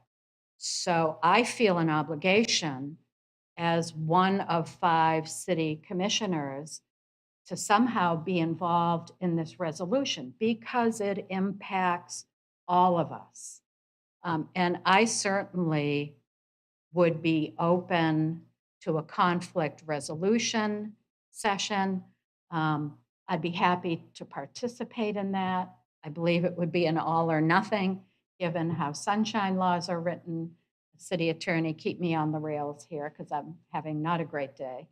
But, I think we need to tackle this as a body, because to allow it to spill over in a contentious, unaddressed way is just not in the best interest of the city of Northport. I see Commissioner I was Emmerich. just waiting for whenever. I'm done. Okay. I'm catching a breath. Go ahead. Breathe. City manager, I just got a couple questions for you real quick. You had said that you give the opportunity for Commissioner McDowell to get the same information as the rest of us do up here on the dais. Now, I know she does emails and asks questions ahead of time, trying to be pertinent on getting some of the issues done. But does she attend the agenda briefings? Yes, sir. And does she attend one-on-ones? The one-on-ones have been restarted. They were canceled in April-ish, right after the retreat, and then they resumed in September. They are virtual by setup, and then we have had one or two that have been in person following an agenda briefing just based on timing, but we do them virtually. Okay, I just wanted to make sure she had that opportunity to go Mhm. ahead and do such things. And they were canceled at her behalf, not my, I didn't cancel them. That's fine. I just, Yeah, okay. the opportunity was Yes. all I was getting at. I'm, you know, and I agree with Commissioner McDowell about this is an issue between the two of you. But I also agree with the mayor to where there are issues with the board as well. So listening to everybody speak, it's not gonna get resolved in one day. And we got the next agenda item that comes up, and it's about our commissioner retreat. That could be our conflict resolution, because I don't care if he's a Y or she's a C, you know, on those studies that they do.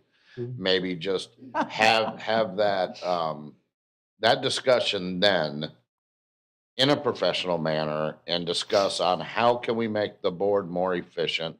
How can we make relationships between commission and staff more efficient? And air those topics out and see how we can move forward, because we can nitpick everything on when you brought up it's been since day one, and you know, you look at patterns on how things go, but you're looking at it through your eyes, not like one of our eyes trying to see it our way. So there's misunderstandings on both sides, and I fully understand that. There's misunderstandings on my side as well.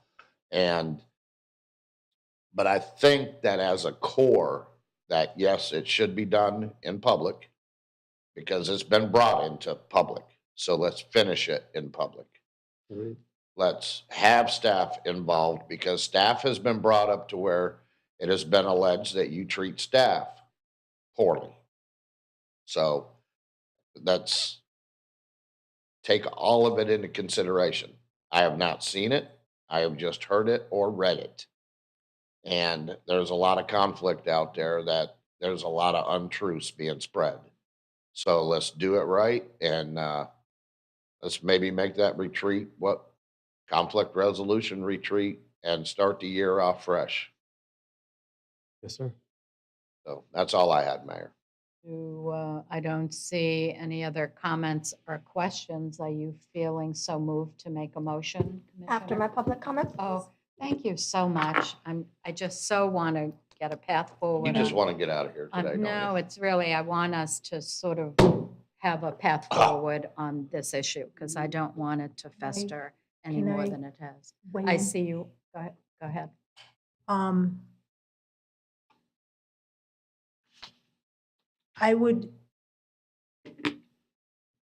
I don't see anything to gain from doing a retreat of conflict resolution. I've been there, done that with the last retreat. That ended horribly for me. And I will not subject myself to that again. Multiple times during that retreat, it was McDowell, McDowell, McDowell, McDowell, McDowell. And at one point, one of my fellow commissioners even said, well, since we're picking on McDowell, let's just do it again. I will not be participating in any conflict resolution in a public setting until we do a conflict resolution between me and the city manager first, air out what needs to be aired out. And I am the eternal optimist that a few sessions of conflict resolution between me and the city manager will be considerably noticeable up here on the dais with staff and with our citizens.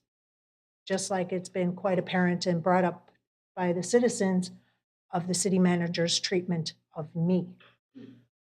And believe me, I have a lot of people out there that don't like me, but I have not heard anybody saying anything until today's email from me to the city manager's level of disrespect. So I'm just letting you know now, I will not participate in conflict resolution publicly until after I do it privately with city manager. I have training money that I can use for that purpose in my budget. I will be more than happy to expend my budget to facilitate that, there's that word again, to facilitate the conflict resolution with the city manager and myself with a agreeable mediator.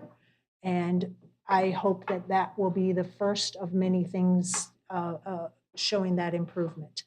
A citizen emailed all of us. We all got the email. And at the very last sentence was a 360 review. It's really an excellent idea.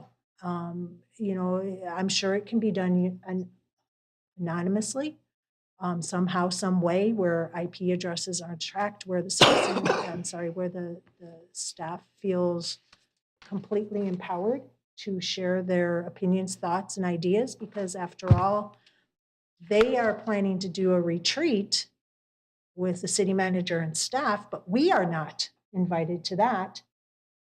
But yet, city manager wants to have staff and everybody be invited to ours, conflict resolution and retreats. So I see a disparity there. And I just am throwing it out there because I feel motions coming after public comment. And I wanted to share with you where I stood. I hope that makes it clear. And yes, I do look forward to having some kind of solution, but it is going to have to take work from both the city manager and myself. Commissioner McDowell's comments triggered a couple of questions in my mind. City manager, have we done 360 evaluations of charter officers and others in the past? Well, specifically to you, did you do a 360? I did one during my first evaluation. And was it anonymous?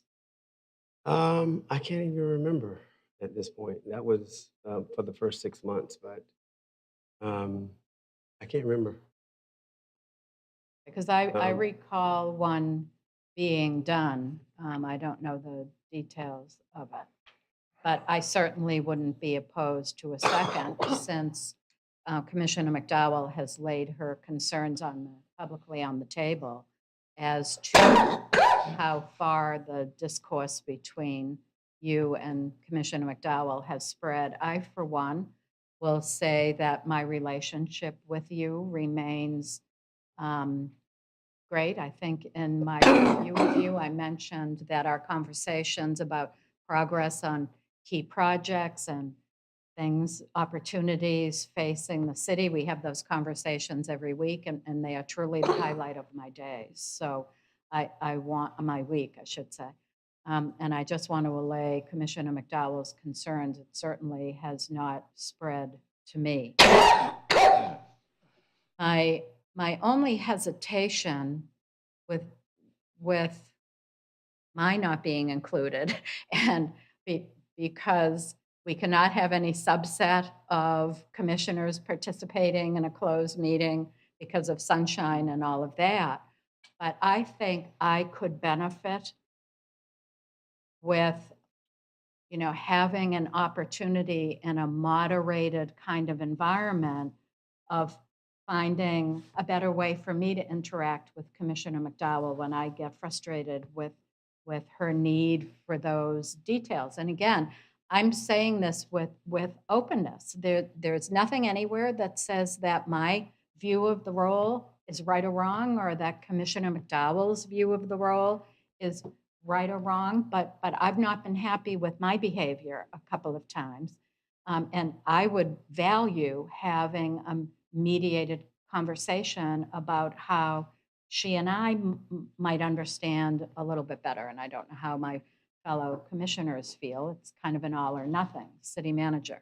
And just quickly, and to that point, and to why I proposed the solution I did, the behavior I had before I got here was who I was. You, as a board, give me feedback on that behavior during your evaluation, and it leads to changes in what I do. The behavior that Commissioner McDowell had that she displays was before I got here. This is not Jerome's specific behavior. So if there's no way to give feedback to the other side, now I just explained how I get my feedback. If there's no way to give feedback to the other side, how can we ever expect it to change?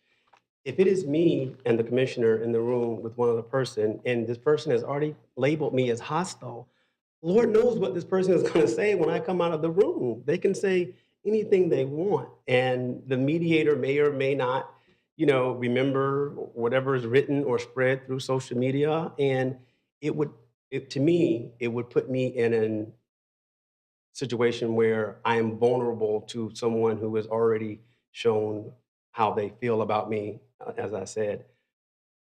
But as I told you all, as everyone knows, I serve this board. If you tell me to do it, I'm going to do it. Right. I think one of the things that makes this particular situation difficult from my point of view is Commissioner McDowell's sense of feeling ganged up on. And certainly her comments regarding our last retreat are evidence of her feeling that way. And I think it's safe to say, I always kind of shrug and hesitate. I don't like to speak for other people. But I think what complicates a resolution is the fact that the rest of the board is perhaps a little bit more strategic, if I can call it that, and Commissioner McDowell just operates at a different level. It's not right or wrong, but she operates at a very detailed level, and she has a lot of questions and a lot of specific questions. So the fact that the rest of us don't have that same need, I can see why that conversation would cause Commissioner McDowell to feel ganged up on.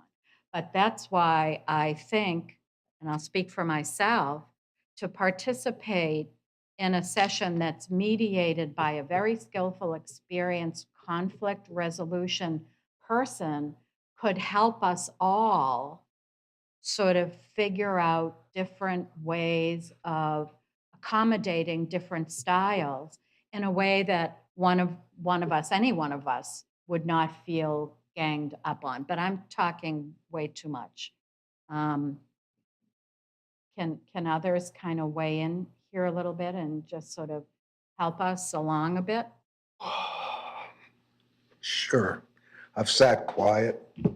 I'm the new guy, but I am also the oldest person sitting on this dais. Think you're older than me? Darn. That's okay. And having spent most of my career working with people in business, there's been plenty of people that I haven't got along with, I haven't liked, I haven't agreed with on issues. And the only way I was able to work my way through the issues was through a commonality of goal. The fact that the 5 elected commissioners on this dais represent the people of this city, and our charter officers and our staff are all dedicated to the same goal, the way I see it, doing the best we can for the city and our citizens. We may disagree on methods. We may have conflicting personalities. Some of us may do deep dives, others may deal in generalities. But ultimately, when you have a deep respect for the fact that each of us are here for the same reasons, somehow each of us has to suck it up and find a way to overcome their personal conflicts, because we do a disservice to the city, we do a disservice to the citizens when we allow our personal feelings, our personal prejudices, weaknesses, insecurities, whatever they may be, egos, to get in the way of doing what's in the best interest of our city and the citizens. There is no magical conflict resolution here, whether it's done privately or it's done publicly. Each one of us, every day we interact with each other, has to keep that in our forefront, in our minds, that we're here for the same reasons. We have to respect each other. And when our feelings get hurt, when someone says something that offends the other, you need to put it out there. You need to say, gee, the way you said that made me feel put down. And some of this has to be done individually. Some of it has to be done as a group. If we got together as a whole group, this is the kind of conversation that would take place. If it happens privately with a mediator that person's going to say the same thing. I've been through these before. It really behooves each one of us to stay focused on what we're here for and find a way to get past this and work together. Nobody should doubt anybody's intentions as to why we're here and that we're working in the best interest of the city. City manager and his staff, his fellow charter officers, have been killing themselves for the last year. They work every day on behalf of the city. They may not always get it right. They may not always do it in a way that everybody agrees, but they do it with a righteous intent. And that has to count for something, has to count for the way we deal with each other and the way we find a way to work it out. That's all I have to say. Solve the problem, but it's my I 2 have a cents. question of Commissioner McDowell. If we could construct a meeting for all of us, again, with good mediation, where we can sort of, to Commissioner Stokes' point, get back in touch with the reasons why we're here and what common ground is, and then figure out different ways that we can accommodate different styles. And I'll say this to you, Commissioner McDowell, because probably of all the commissioners, you and I have bumped heads the most. I have come to understand at a deeper level how you really see your role and value. And for you, your legitimate need to dive into the details and you need answers to your questions. And you feel that that level of information is essential for you to make good decisions. I think that's a pretty good paraphrase of things. And I certainly am committed to being part of a process, but we would have to do it all together to make sure that your needs get addressed, but in a balanced way. That's why I think doing it together as a team, I will commit to you, I'll have your back. Doesn't mean we're going to agree on everything, but I'll have your back because I think I've developed an appreciation for how you roll. And it's different from the rest of us, but I do see the value in it, although it can cause some friction, but I think we can work on that. So if you would be open to our getting together as a team, it has to be a public meeting, there's no way around it. But we can certainly not invite staff if that's a condition. They can watch, but What's the sometimes difference? having people in the room, but I would differ. Having people in the room does kind of change the dynamic a little bit. Yeah, I I'm agree. hearing, yes.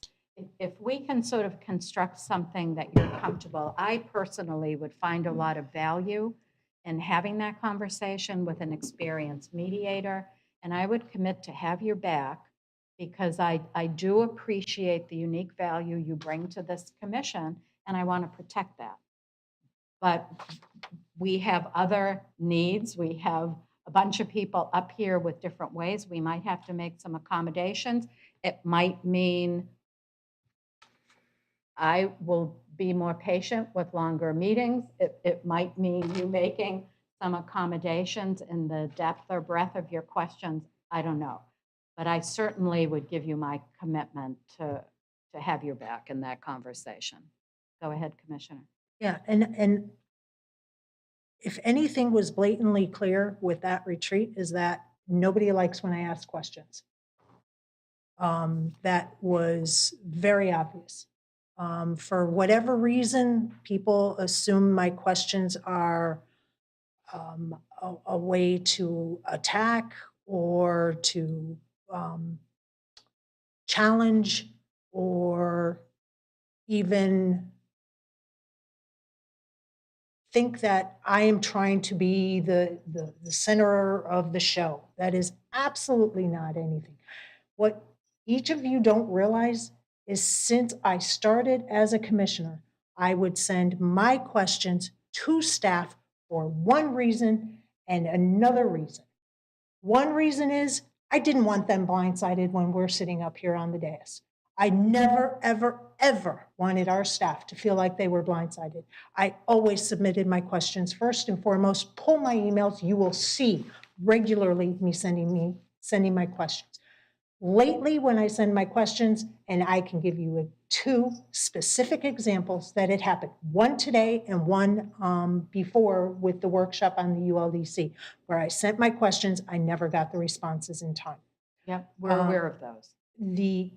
So I am trying to recognize that my questions are the bane of everybody sitting up here, but it is part of my job. It's not just my questions, and I want to make sure everybody understands that they are not just my questions, they are citizens' questions. They are questions that citizens have asked me, and I ask them so that they can hear the answers up here on the dais. We're leaving out a huge component of all of this, and this is citizen representation. This is not anything personal with city manager.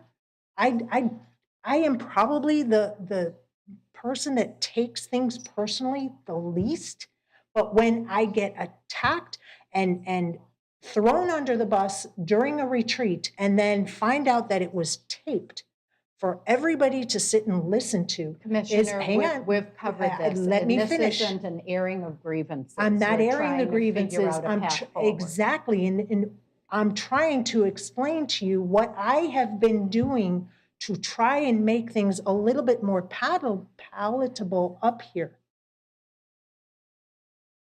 I want everybody to understand this is not personal. I have fact stuff that has happened that I cannot agree with as a role of a commissioner.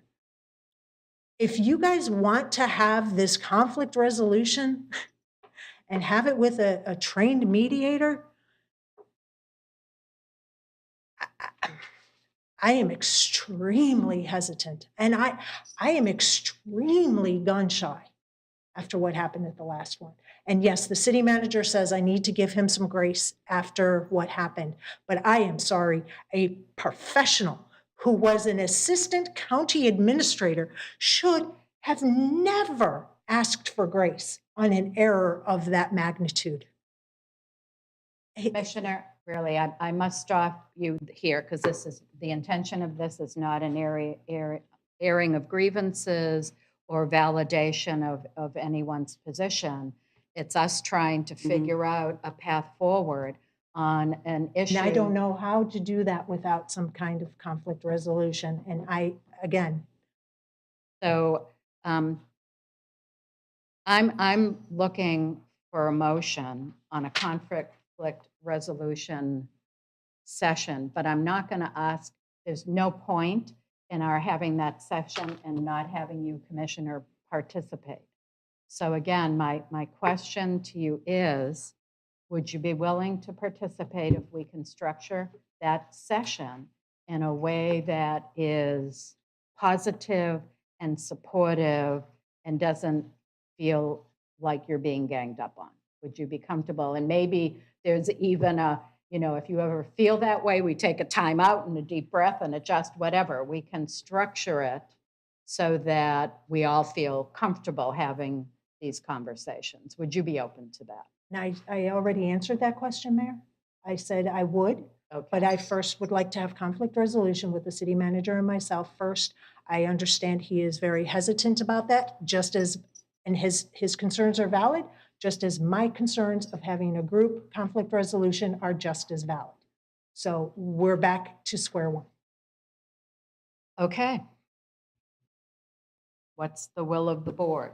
Any suggestions, City Clerk? Public comment? Yeah, we can listen to that. and then Yeah, maybe let's chat hear tomorrow. public comment. Go ahead. Kathy Garrity. Good afternoon, Commissioners. After the commentary made by Commissioner McDowell at the end of a very long commission meeting on November 22nd, when 4 commissioners passed on giving reports due to the late hour, it was not only selfish that Commissioner McDowell did not follow suit, but the nature of her report to publicly describe her adverse working relationship with City Manager Fletcher was inappropriate and completely unnecessary. I have followed either in person or online most commission meetings and workshops over the past few years.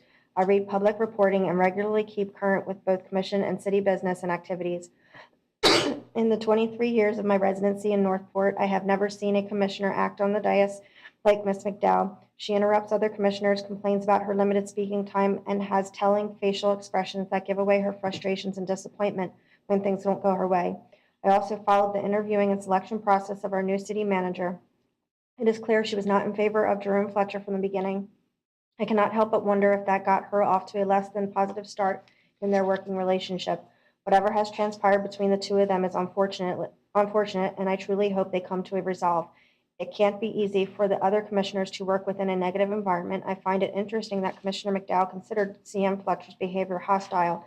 I find this term better describing the commissioner. To her credit, she is a hard worker and brings a lot of perspective to her job, but her working relationship with the city manager has no place for public commentary.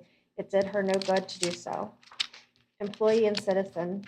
I understand if someone feels as if their working relationship with another coworker is contentious. Given the city is a business, it should be addressed in a professional manner. I applaud Commissioner McDowell for trying to improve this, and also City Manager Fletcher for his continued composure within all professional forums as he represents the city. What I don't understand is Commissioner McDowell's issue with the city manager when her issue does not seem to be based on the work he is doing for the city. Her issue started before he got to our city. She said he did not have enough experience for the position, but he has over 21 plus years in public administration. How does one get experience without holding the position? Should I say she didn't have experience as a commissioner before election and so prevent all votes for her for that reason? No. Experience comes with attaining a role and proving yourself, and city manager has done that. Several staff and citizens alike admire city manager and have from the start. What sets him apart, at least for me, is his friendly, approachable demeanor. Attitude is more than half of it, and he has that along with good work ethic. So looking at the situation as a citizen employee, there is room for Commissioner McDowell to do a bit more introspection into her being the only commissioner who is unable to work with the city manager. Now her backers are trying to sway the citizens to have this opinion. As in any relationship, it takes two. The city manager can tweak things to help make the relationship more amicable, but it appears several staff have issues with Commissioner McDowell's almost condescending approach when seeking staff's answers, and they don't seem to look forward to it. I hope the city's important business doesn't get bogged down with this relentless battle to encumber the city manager every step of the way, as she has been doing. If an issue exists, work it out and focus on the business you were elected to do, which is represent the citizens, not your own interpersonal issues. That's all. Thank you. Thank you, City Clerk. I don't see any public comment in chambers. I'll say something though, just that conflict resolution isn't always because there's vocal, aggressive type things going on. It's also good for people that are a little bit not as vocal, how to become maybe more vocal so that it works both ways. The connotation that conflict resolution is only seen from the standpoint of maybe the one who you think is being the aggressor, but there's also how to counter that. I'm not good at confrontations. I tend to just don't say anything. So conflict resolutions that I've been, sessions that I've been involved in, it's how to get that out without getting upset, without just suppressing it, because then it just builds. So that's part of a conflict resolution. I just wanted to make sure that we all understand that it wouldn't just be 1 to 4, that it would be all of us knowing and having some better understanding of how to approach each person's different personality and how that comes out in our meetings for the good of everybody. I appreciate that comment, Vice Mayor. Well, I think we're at that point for a motion, and I think we can either make a motion that City Manager and Commissioner McDowell do their own conflict resolution, or we might make a motion that we have a group session regarding conflict resolution. I'll leave it up to my board members to make a motion. Who's game? I'll make a motion. Go ahead, I Vice guess. Mayor. I'd like to make a motion that we pursue engaging in some sort of a conflict resolution session amongst all of the commissioners. We have a motion on the floor made by Vice Mayor White that we schedule a conflict resolution session and retain an experienced conflict resolution facilitator, and we do that as a team. Would you include or not include charter officers? If it would be beneficial. Do you want to modify your motion? I was just really thinking of 5 of us. The 5 of us and City manager. And city manager. Okay, we have a motion on the floor to schedule a conflict resolution session with an experienced conflict resolution facilitator for 5 commissioners and city manager. Do I have a second? A second for discussion, because I have a question. Okay, seconded by Commissioner Emmerich for discussion. I do see Commissioner McDowell was in the queue before you, so Commissioner McDowell, go ahead. Motion maker and seconder first. The question I had is you're inviting the city manager. We're gonna have the city clerk as a recording secretary. You don't think we're gonna need legal advice in this meeting? Do you want to? I mean, you're missing one charter officer. Do you want to suggest an amendment? I could, but I was asking the motioner on that. Okay. We're still gonna have those present. I don't have a problem with that. I So- just don't see what would be discussing that would require, Well, it could. but it could, it's fine. I have don't no wanna, problem you with that. know, I don't wanna have any issues, but it may not even come to fruition. So, I mean, that's the direction that we're going in. And that's Okay, why I you wanna make seconded an it for amendment? Sure. discussion. So I'll put an amendment on the floor to include all charter officers. Okay, we have an amendment on the floor made by Commissioner Emmerich to include all charter members in that session. Do I have a second? I'll second that. Seconded by Commissioner Stokes. If there's nothing more to that, then we have a comment by Commissioner McDowell. So the motioner spoke and the seconder spoke. Yes. Process-wise, I don't think any of you can tell me what to do. Just it. I have already stated that I'm not comfortable with this. And again, it fell on deaf ears. We can instruct the city manager to do a conflict resolution. And that's what I was really and truly hoping would happen. But again, I understand why he is hesitant. But as the public commenter pointed out, he has 21 years of experience in office and in administration. And, you know, I would think that given the fact that I have not had any issues with any of my other charter officers in the past, and we, using your term, Mayor, violently disagreed on many, many things, I can be open to finding ways to work together. I've done it all my life. I've proven it up here. I've proven it with other officers that I've had to work with. I've proven it with the citizens. So now the question remains, do you have confidence that the city manager is going to be able to do the conflict resolution in the manner that I suggested initially? Because it's very clear this is between me and the city manager. So I I obviously am not supporting this. And it will be interesting to see what's going to happen if something is scheduled, how is something scheduled, and what it's going to look like. Is that a Commissioner? But at the same time, I am between a rock and a hard place. And I feel like I am being, I don't know what the correct word is, but if I don't show up, then, she didn't show up and she's the one with the problem. But if I do show up, I am subjecting myself to something that I'm not comfortable with, and I already let everybody know about it. So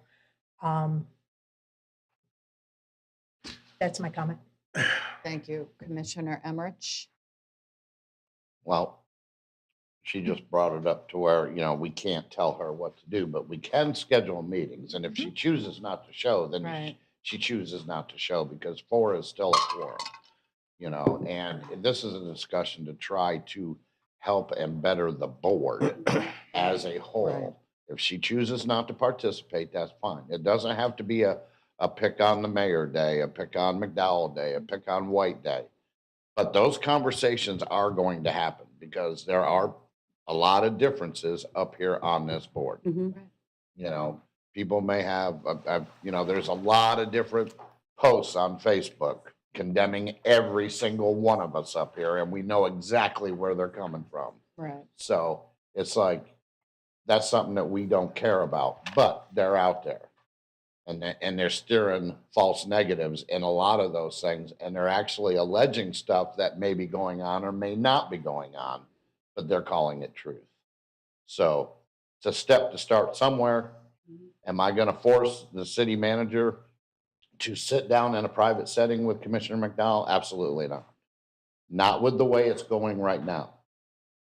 But I think we should work as a board. But you're forcing me. Commissioner Stokes, you don't have the floor, Commissioner. On the one hand, I'm listening, Commissioner McDowell says her issue is with city manager. Yet, the proposal to sit as a group is not something she's comfortable with. So that leads one to believe that the issue is more than just with city manager, which leads me back to, as a group, if we sit and come to an understanding as to mutual respect, and that's what this comes down to. I appreciate that no commissioner, nor really anybody individually, wants to sit in a room and get harassed and get picked on and feel as if they're being treated in a condescending manner. I won't sit in that meeting and allow that to happen to Commissioner McDowell. I can tell everyone that. I expect that we can sit as adults, remembering why we're here and what our job is, and talk about ways we can interact and disagree and agree to disagree and still treat each other respectfully. And then out of that commonality, perhaps city manager and Commissioner McDowell collectively will feel more comfortable being able to sit down together, either with a third party or even privately, and work through some of the issues. I'd like to flip-flop it. And I know it's a heavy lift or a big ask to ask Commissioner McDowell after she has sat through what was, I'm sure, quite uncomfortable experience in the last retreat. You can't deny how someone feels, whether it's right or wrong. If someone feels put upon, it's real to them. So I would only appeal to her that perhaps everyone's learned some from that, and perhaps a little bit of trust and faith that this body truly wants to get past this in a collective manner, and that if she can see her way to attending this collective meeting, that it might be the breakthrough and allow her the opportunity then to have a way to sit with city manager and clear the air there. It just seems to me somebody has to give a little. And I can tell you this, personally, I won't sit through a collective meeting and allow any of my fellow commissioners or staff or charter officers to be put upon and mistreated we're all here for the right reason, and I will speak up and stop it if it happens, junior member or not. So for what that's worth, You Thank you. switched my there's vote. my 2 You cents. switched my vote, and I'm going to hold you to that. Thank you. Okay, we Thank you. have a motion on the floor on an amendment to Vice Mayor's original motion, and that amendment was to invite all of the charter officers to attend that session. Let's vote, please.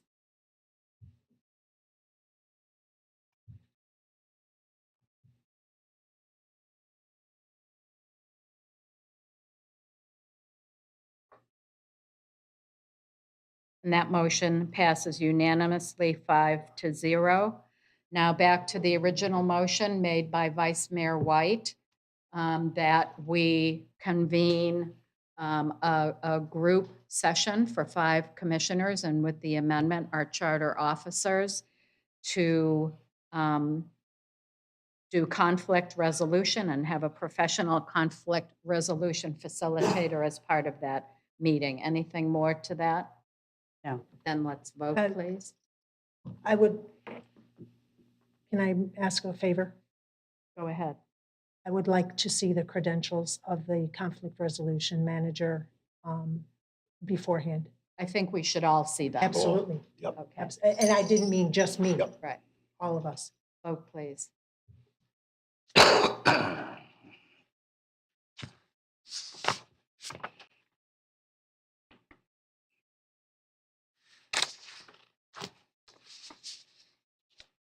And that motion carries 5-0. I just want to thank everyone here for their work. These are always really tough issues to discuss, and I really appreciate everyone being open and forthright. I've had a request for a public comment, but we've passed that point in this agenda item. But I will call you for public comment at the end of the meeting. I just want to make sure the public's invited to this commission retreat. What, come up really quickly and just, okay, well, again, I'll repeat it since it probably wasn't picked up, and this is a public meeting. Ms. Stephanie has requested that the meeting be an open meeting. All of our commission meetings are by definition open meetings. We don't do closed meetings. So with that explanation. Okay.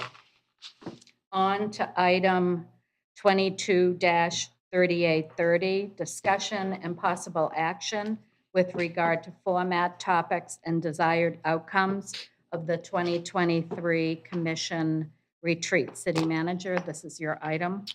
Thank you, Madam Mayor. This item was generated based on, I believe there was a December 6th hold on your calendar for a retreat once the new commissioner was onboarded. That date didn't work out, so now we're trying to schedule the next date, and we just need direction on what kind of retreat you want to have. The city clerk works with calendars to make sure the date is set. The city manager's office will work for the facilitator that you need for the discussion that you want. And then, of course, we would provide that back to you. But I believe, as you discussed in one of your earlier agenda items recently, there are 2 different kind of retreats you can have. One is strategic planning and one is team building. Both offer different values but are structured differently and facilitated differently. So we just want to get direction on what kind of retreat you want, and then we'll look to schedule that as soon as possible, meaning somewhere, I think we're targeting either late January, early February. Okay, just for clarification, City Manager, this topic is for our annual retreat. It's not a conflict resolution session. No, this one would be the one, ideally, you would, in my mind, you would have a retreat as a board every fall. And, sometimes that includes onboarding a commissioner, but it should be every fall because you started the new year, you're giving strategic direction, the vision, and the overview of where you want us to go. And then we have the retreat, we get direction, and we go.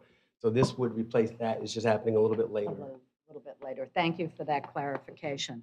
I'm opening the floor up to commissioner questions and comments. Commissioner Emmerich, go ahead. Yeah, like I stated before, I don't need to know what types of people are. I'd rather do strategic planning. You know, especially if we're starting off in the beginning of the year, we can discuss budget, everything like that going forward. Just have a, especially for Commissioner Stokes, bring him on board, give him like the easy course and just sit back and, you know, discuss how we want to move forward in the year. So I would be in favor of strategic planning. Okay, thank you for that, Commissioner. Vice Mayor White? Actually, I would like to see team building. I mean, I'll go with what I think the will of the board is, but again, with Commissioner Stokes coming on, haven't had a chance to really have casual conversations with him as a board. So, and we just had strategic planning in April, and I don't know how much that would change. But, you know, I would be amenable to anything, but I prefer team building. Okay. I think we could use that. Okay, thank you for that. Commissioner Stokes? Obviously, I would like strategic planning only because it would help as we launch into the budget season. Perhaps there might be opportunity to have a team building retreat at some point down the road as well, because they really are two separate things, and we probably all will benefit from both of them. Well, are we only doing 1 day or 2 days? We can split it up and do a little bit of both. 2 Do days, you we want could to split it request the into floor, two. Commissioner? I was just thinking out loud, Mayor. Okay, It's a thank scary you. thought. That is a scary thought. Question to city manager. Would it be overly ambitious to try to do both in a single session? In a single day? Yes. A single session being 2 days, you could do that, but a single day would be a lot. A lot to do team building. And Okay, I mean, we could request 2 days. 2 days. Yeah. or a day and that's- a half. Or a day Or and a day and a half. half. Yeah. Which we've done in the past. Right, that Excuse would me, be, let me that have would be an vote. option. My vote is strategic. Again, I'm not opposed to team building, and if that's the will of my fellow commissioners, I think we could do a day and a half and accomplish both goals. But I'm thinking about the fact that staff is in the process of updating our ULDC and making updates to our comprehensive plan. I personally have started talking with staff about our limited commercial industrial footprint and our need to expand that footprint in order to have a healthy city budget in the future. So I think having some strategic conversations, and if we're expanding that type of land use, where do we see it happening? Taking a look at our activity centers and maybe revisiting what the permitted uses and not permitted uses are for our activity centers and maybe making some adjustments there. I would very, very much like to have those conversations with my fellow commissioners. Okay. I'm not seeing any other comments or questions. City Clerk, any online public comment on this topic? And I don't see any in chambers. So I'm looking for a motion.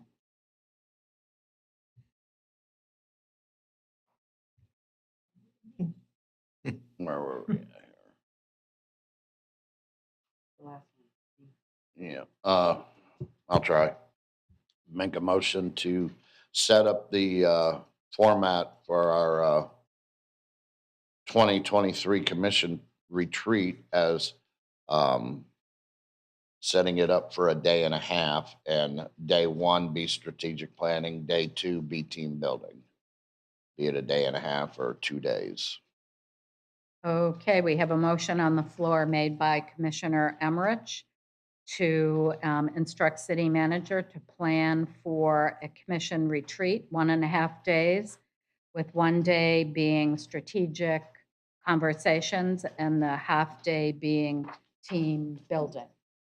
Do I hear a second? Second. Second by Commissioner Stokes. Anything to that? Commissioner White should have, because I was jumping on her team. Yeah, I appreciate that. But I was looking to see if there was anybody else to support it. That was Oh, good. did I see a request? Go ahead, Commissioner Stokes. You're one of the motion. Just a point of clarity, this retreat, what level of sunshine is involved here? Are we talking people in person, broadcast electronically, open to everybody? City manager, keep me on the rails, but all of our commission meetings are public. It will certainly be broadcast, but will it be recorded and available after the fact? Yeah, it's a workshop. I would think it would be because it should be, but Should be. I'm not correct. If I'm It not will be. mistaken, I was told It that. will be. It will be. But I was told it didn't have to be, broadcast. Right. Although it should be. Yes. Well, I think our city As long clerk- as we have the capabilities to broadcast, we Right. do, unless there's a technical difficulty. Correct. But, okay. It will be a fully public meeting. Mm-hmm. Thank you for that clarification, staff. So.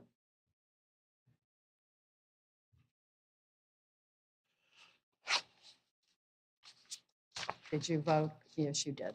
I did. And that motion passes 5-0. Excellent. Okay, our final item of the day, item 22-3866, a discussion and possible action regarding approval of the November 19, 2022 Commission Special Meeting Minutes. City Clerk? This meeting was the meeting of the assumption of office, and due to the system, there were errors in the titles of people, mayor, vice mayor, because they changed. So all those changes were in the backup documentation in the staff summary. So it's pretty much just changing from mayor to vice mayor, commissioner to whatever. Yes. Okay, thank you. I'm opening up the floor to commission questions or comments. Seeing none, City Clerk, do we have any public comment on this item? We do not. I don't see any in-house, so I'm requesting a motion. I'll move to approve the November 19, 2022 meeting minutes as presented with the recommended changes. Second. I have a motion on the floor made by Commissioner Emmerich, seconded by Commissioner McDowell, to approve the November 19th, 2022 meeting minutes as presented.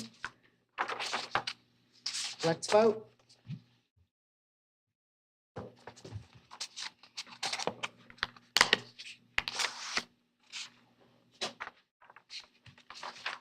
And that motion passes 5-0. City Clerk, do we have any online general public comment? Okay, I see that our potential public commenter has left. So let's move on to Commissioner Communications. Commissioner Emmerich? Attended the parade. That was a very fun evening. It's been Christmassy, just attending a lot of different things on the Christmas aspect, and that's about it. Okay, thank you, Vice Mayor White. Yes, I just wanted to make a comment about, I guess our pickups, our FEMA pickups are on their last rounds, because I saw them in force in my neighborhood, collecting everything, which was really exciting for a lot of us, because some of that household stuff has been sitting out there for a long time, so I'm happy to see that. Also, I don't know if you caught this about we have a Northport company, Eco Rover. Did anybody hear about that? He won the Innovation Award from the EDC. The EDC is that Economic Development Corporation, right, that we belong to or County. something? Yeah. And it's, what are they called? It's to be able to, like a wheelchair that is, you can go on beaches with it and things like that. It's one of those things. So I thought that was kind of exciting. I never heard of this company before. But he won the Creative Design Award, and so it's called Eco Rover, so I thought that was exciting to read about. Yes, the parade was great. Thanks Parks and Rec for everything. It was magical. It was just magical. You know, I dressed as Mrs. Claus, And so I did double duty that night because I was just walking around in my costume and people thought I was one of the McPaid people walking around. So they said, "Can we have your picture, Mrs. Claus?" Sure. So that was kind of fun. I'm going to do that again because the kids were coming up to me and so that was really great. What else? I think that's probably it. The concert. I'm probably stealing Mayor's thunder there because I saw her after the show. This was Sunday. The Northport Symphony played at the Northport Arts Center. We were just talking about that with Mr. Shirley's presentation. It was Jingle All the Way. It was great. I think it was pretty much sold out. It was packed. So it's really wonderful to see those things in Northport and be able to experience that right where you live. So that's all I have to say. Mayor, I did forget one very important thing. Go ahead, Commissioner. Shop with a Cop. I attended that at Walmart on a couple of the 3 nights that they had. It's just one of the best, I think, events that I see kids just explode and have fun. And it's a great thing. And thanks to the Northport PD for that. Thank you for that, Commissioner. That is a great event. Commissioner McDowell. Skip over Commissioner Stokes. Okay. I'm going in the That's- order I please. So I had attended the Florida League of Cities Conference, always a wonderful learning opportunity and a great way to interact with other fellow elected officials from across the state. Attended the tree lighting ceremony. Beautiful out there, guys. Staff has done an amazing job, not just with the parade, but the entire city hall. It is absolutely beautiful. Thank you, Ms. Donna and her team on that. The former city commissioner tower, his memorial service, while sad, it was beautiful. He definitely had the city running through his veins and in his heart. Attended the CAAB meeting up in Sarasota. The Safety and Wellness Fair, kudos to HR for their efforts. My gosh, it has grown in the 6 years. I don't think they did it the first year I was here, but it has definitely grown by leaps and bounds. Attended the Minnesota League of Cities, and I'll address that here in a second. The Hearts Luncheon, good job, PD. Always a nice event. Had a few new people that I didn't recognize from last year, and that's always a nice sign. Coffee with a Cop, very good event. Sorry I didn't make it to your service thing up at Wings and Rings that same evening. I was out of town at conference, but I heard only good things about it. The Northport PD swearing in of 2 officers.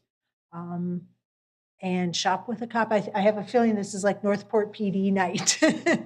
I helped wrap presents for those kiddos and their families 2 nights. And it's always a wonderful event, just interacting with those kids and hearing their stories and getting to know the youth and what's important to them. Boy, they sure bought a lot of nice presents, especially not just for themselves, but their family members and their friends. Minnesota League of Cities has, as the member for this commission, has approved their legislative priorities, and many of their legislative priorities pretty much match ours.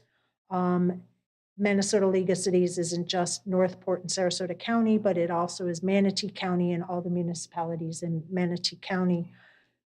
Just real quick, going over some of their legislative priorities. First and foremost was property insurance reform, affordable housing, short-term rentals, tourist development tax, expansion, water quality, sea level rise, Florida forever, local government revenue regarding the communication and local business taxes, and mental health initiatives. A lot of that sounds like deja vu because they do match ours, just different ways of doing it. Just to update everybody with the special session that is in progress right now, yes, they are very much looking at reforming the insurance industry. There's chatter, I don't think anything has been officially approved, but they're looking to have a proposal to have 1 billion with a B reinsurance fund added to that reinsurance fund, which is going to be a big relief for our citizens to be able to get property insurance. There's a lot that they still need to work through, of which we had talked about at great length when we were approving our legislative priorities. So I look forward to seeing what the rest of the week holds for one of our legislative priorities. So with that, Mayor, I do yield. Thank you very much. Thank you, Commissioner. Commissioner Stokes. Well, having made it through my first month as a commissioner, I have to say it's everything I thought it was and more. I really do want to thank everybody, my fellow commissioners, charter officers, staff, all of whom have made me feel very, very welcome and have made themselves available to share their thoughts and their ideas and their well wishes. I have to say it is truly an honor. It really is to serve this city and the citizens. In the last month, one of the things I enjoyed most, I think, was being able to help advocate for a couple of citizens who called with just simple issues, difficult navigating through city issues, and to help point them in the right direction, truly is, I think, an important part of our job and most enjoyable. Digging into the subject matter, I have to say I do enjoy all the stuff. Some people ask and believe I may be a little nuts, but I truly enjoy reading all this stuff and digging into it because I see the value and I see the opportunity we have as a commission to really help drive our city forward. And we really are a great group. We have people who share a common vision. We have the energy, we have the expertise, and Northport will be a better city going forward for all of our collective efforts. I truly appreciate the opportunity to be part of it. Not to mention, I love going to all the events. I also attended the concert at for the symphony, was outstanding. The parade was great. We should have a couple of those a year. I love having a golf cart to ride around in. And I have to say, it's pretty hard to try to fill Jill Luke's shoes, especially those high heels, when it comes to getting to all the events that she's gone to in her years as a commissioner.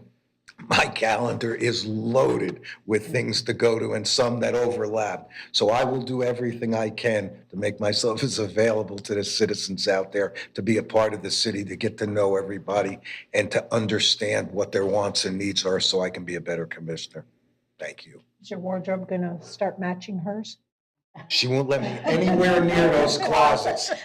And frankly, Val really would appreciate it if I don't. Thank you for that. Let's not even let him Commissioner. think about that because I'm glad there's another male up here. Truly. No going backwards. The visual on that's horrible. No going backwards. Anyway, I attended a lot of the same events as my fellow commissioners, so I won't go through those. I'll just mention a few things that really stick out in my mind. Number one is that I really do need to give an apology to Northport Police. Shop with a Cop is just one of my favorite events, and I did not get to participate this year, but I commit to you I will be there next year.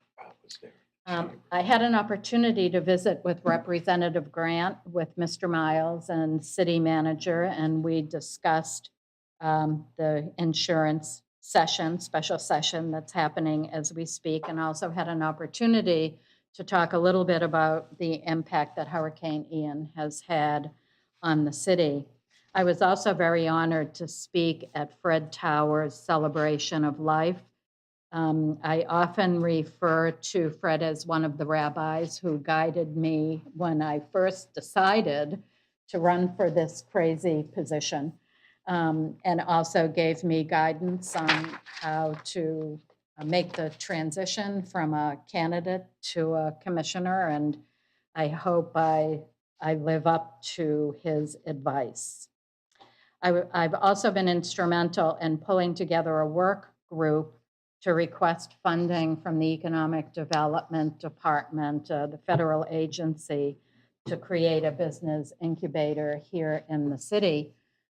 As you may be aware, the Co-work Hive, which wasn't truly an incubator, it was more of a collaborative co-work facility, was totally destroyed in the hurricane. And so that really sparked an interest on the part of the community to pursue an incubator. And so I'm working with city staff to host a meeting of that group. We have regional and widespread support for that. We have members of the Sarasota County EDC, Minnesota SCORE, Charlotte SCORE, the SBDC, of course, our Northport Chamber. Those are all folks very interested on contributing to this group. And just, I will mention, I was delighted to bump into Vice Mayor White at the parking lot of the Performance Center after the Northport Symphony's program of Jingle All the Way. And I'll tell you folks, I just don't get it when I talk to people who say they've never been to one of those performances. For $15, come on, you got to go. They're terrific, and they have programs scheduled in January, February, and March. Go to their website, Northport Symphony, and you can buy tickets and find out more there. So with that, I am done. City Manager, anything from you? Only happy holidays. Thank you. Okay, terrific. How about you, City Attorney? Same, Mayor. Wishing everyone a happy and safe holiday. Great, thank you. City Clerk? Okay, thank you. Then I will Christmas. close on Merry Christmas, everybody. It is 3:02. I was off by 2 minutes. Pretty good, Madam Mayor.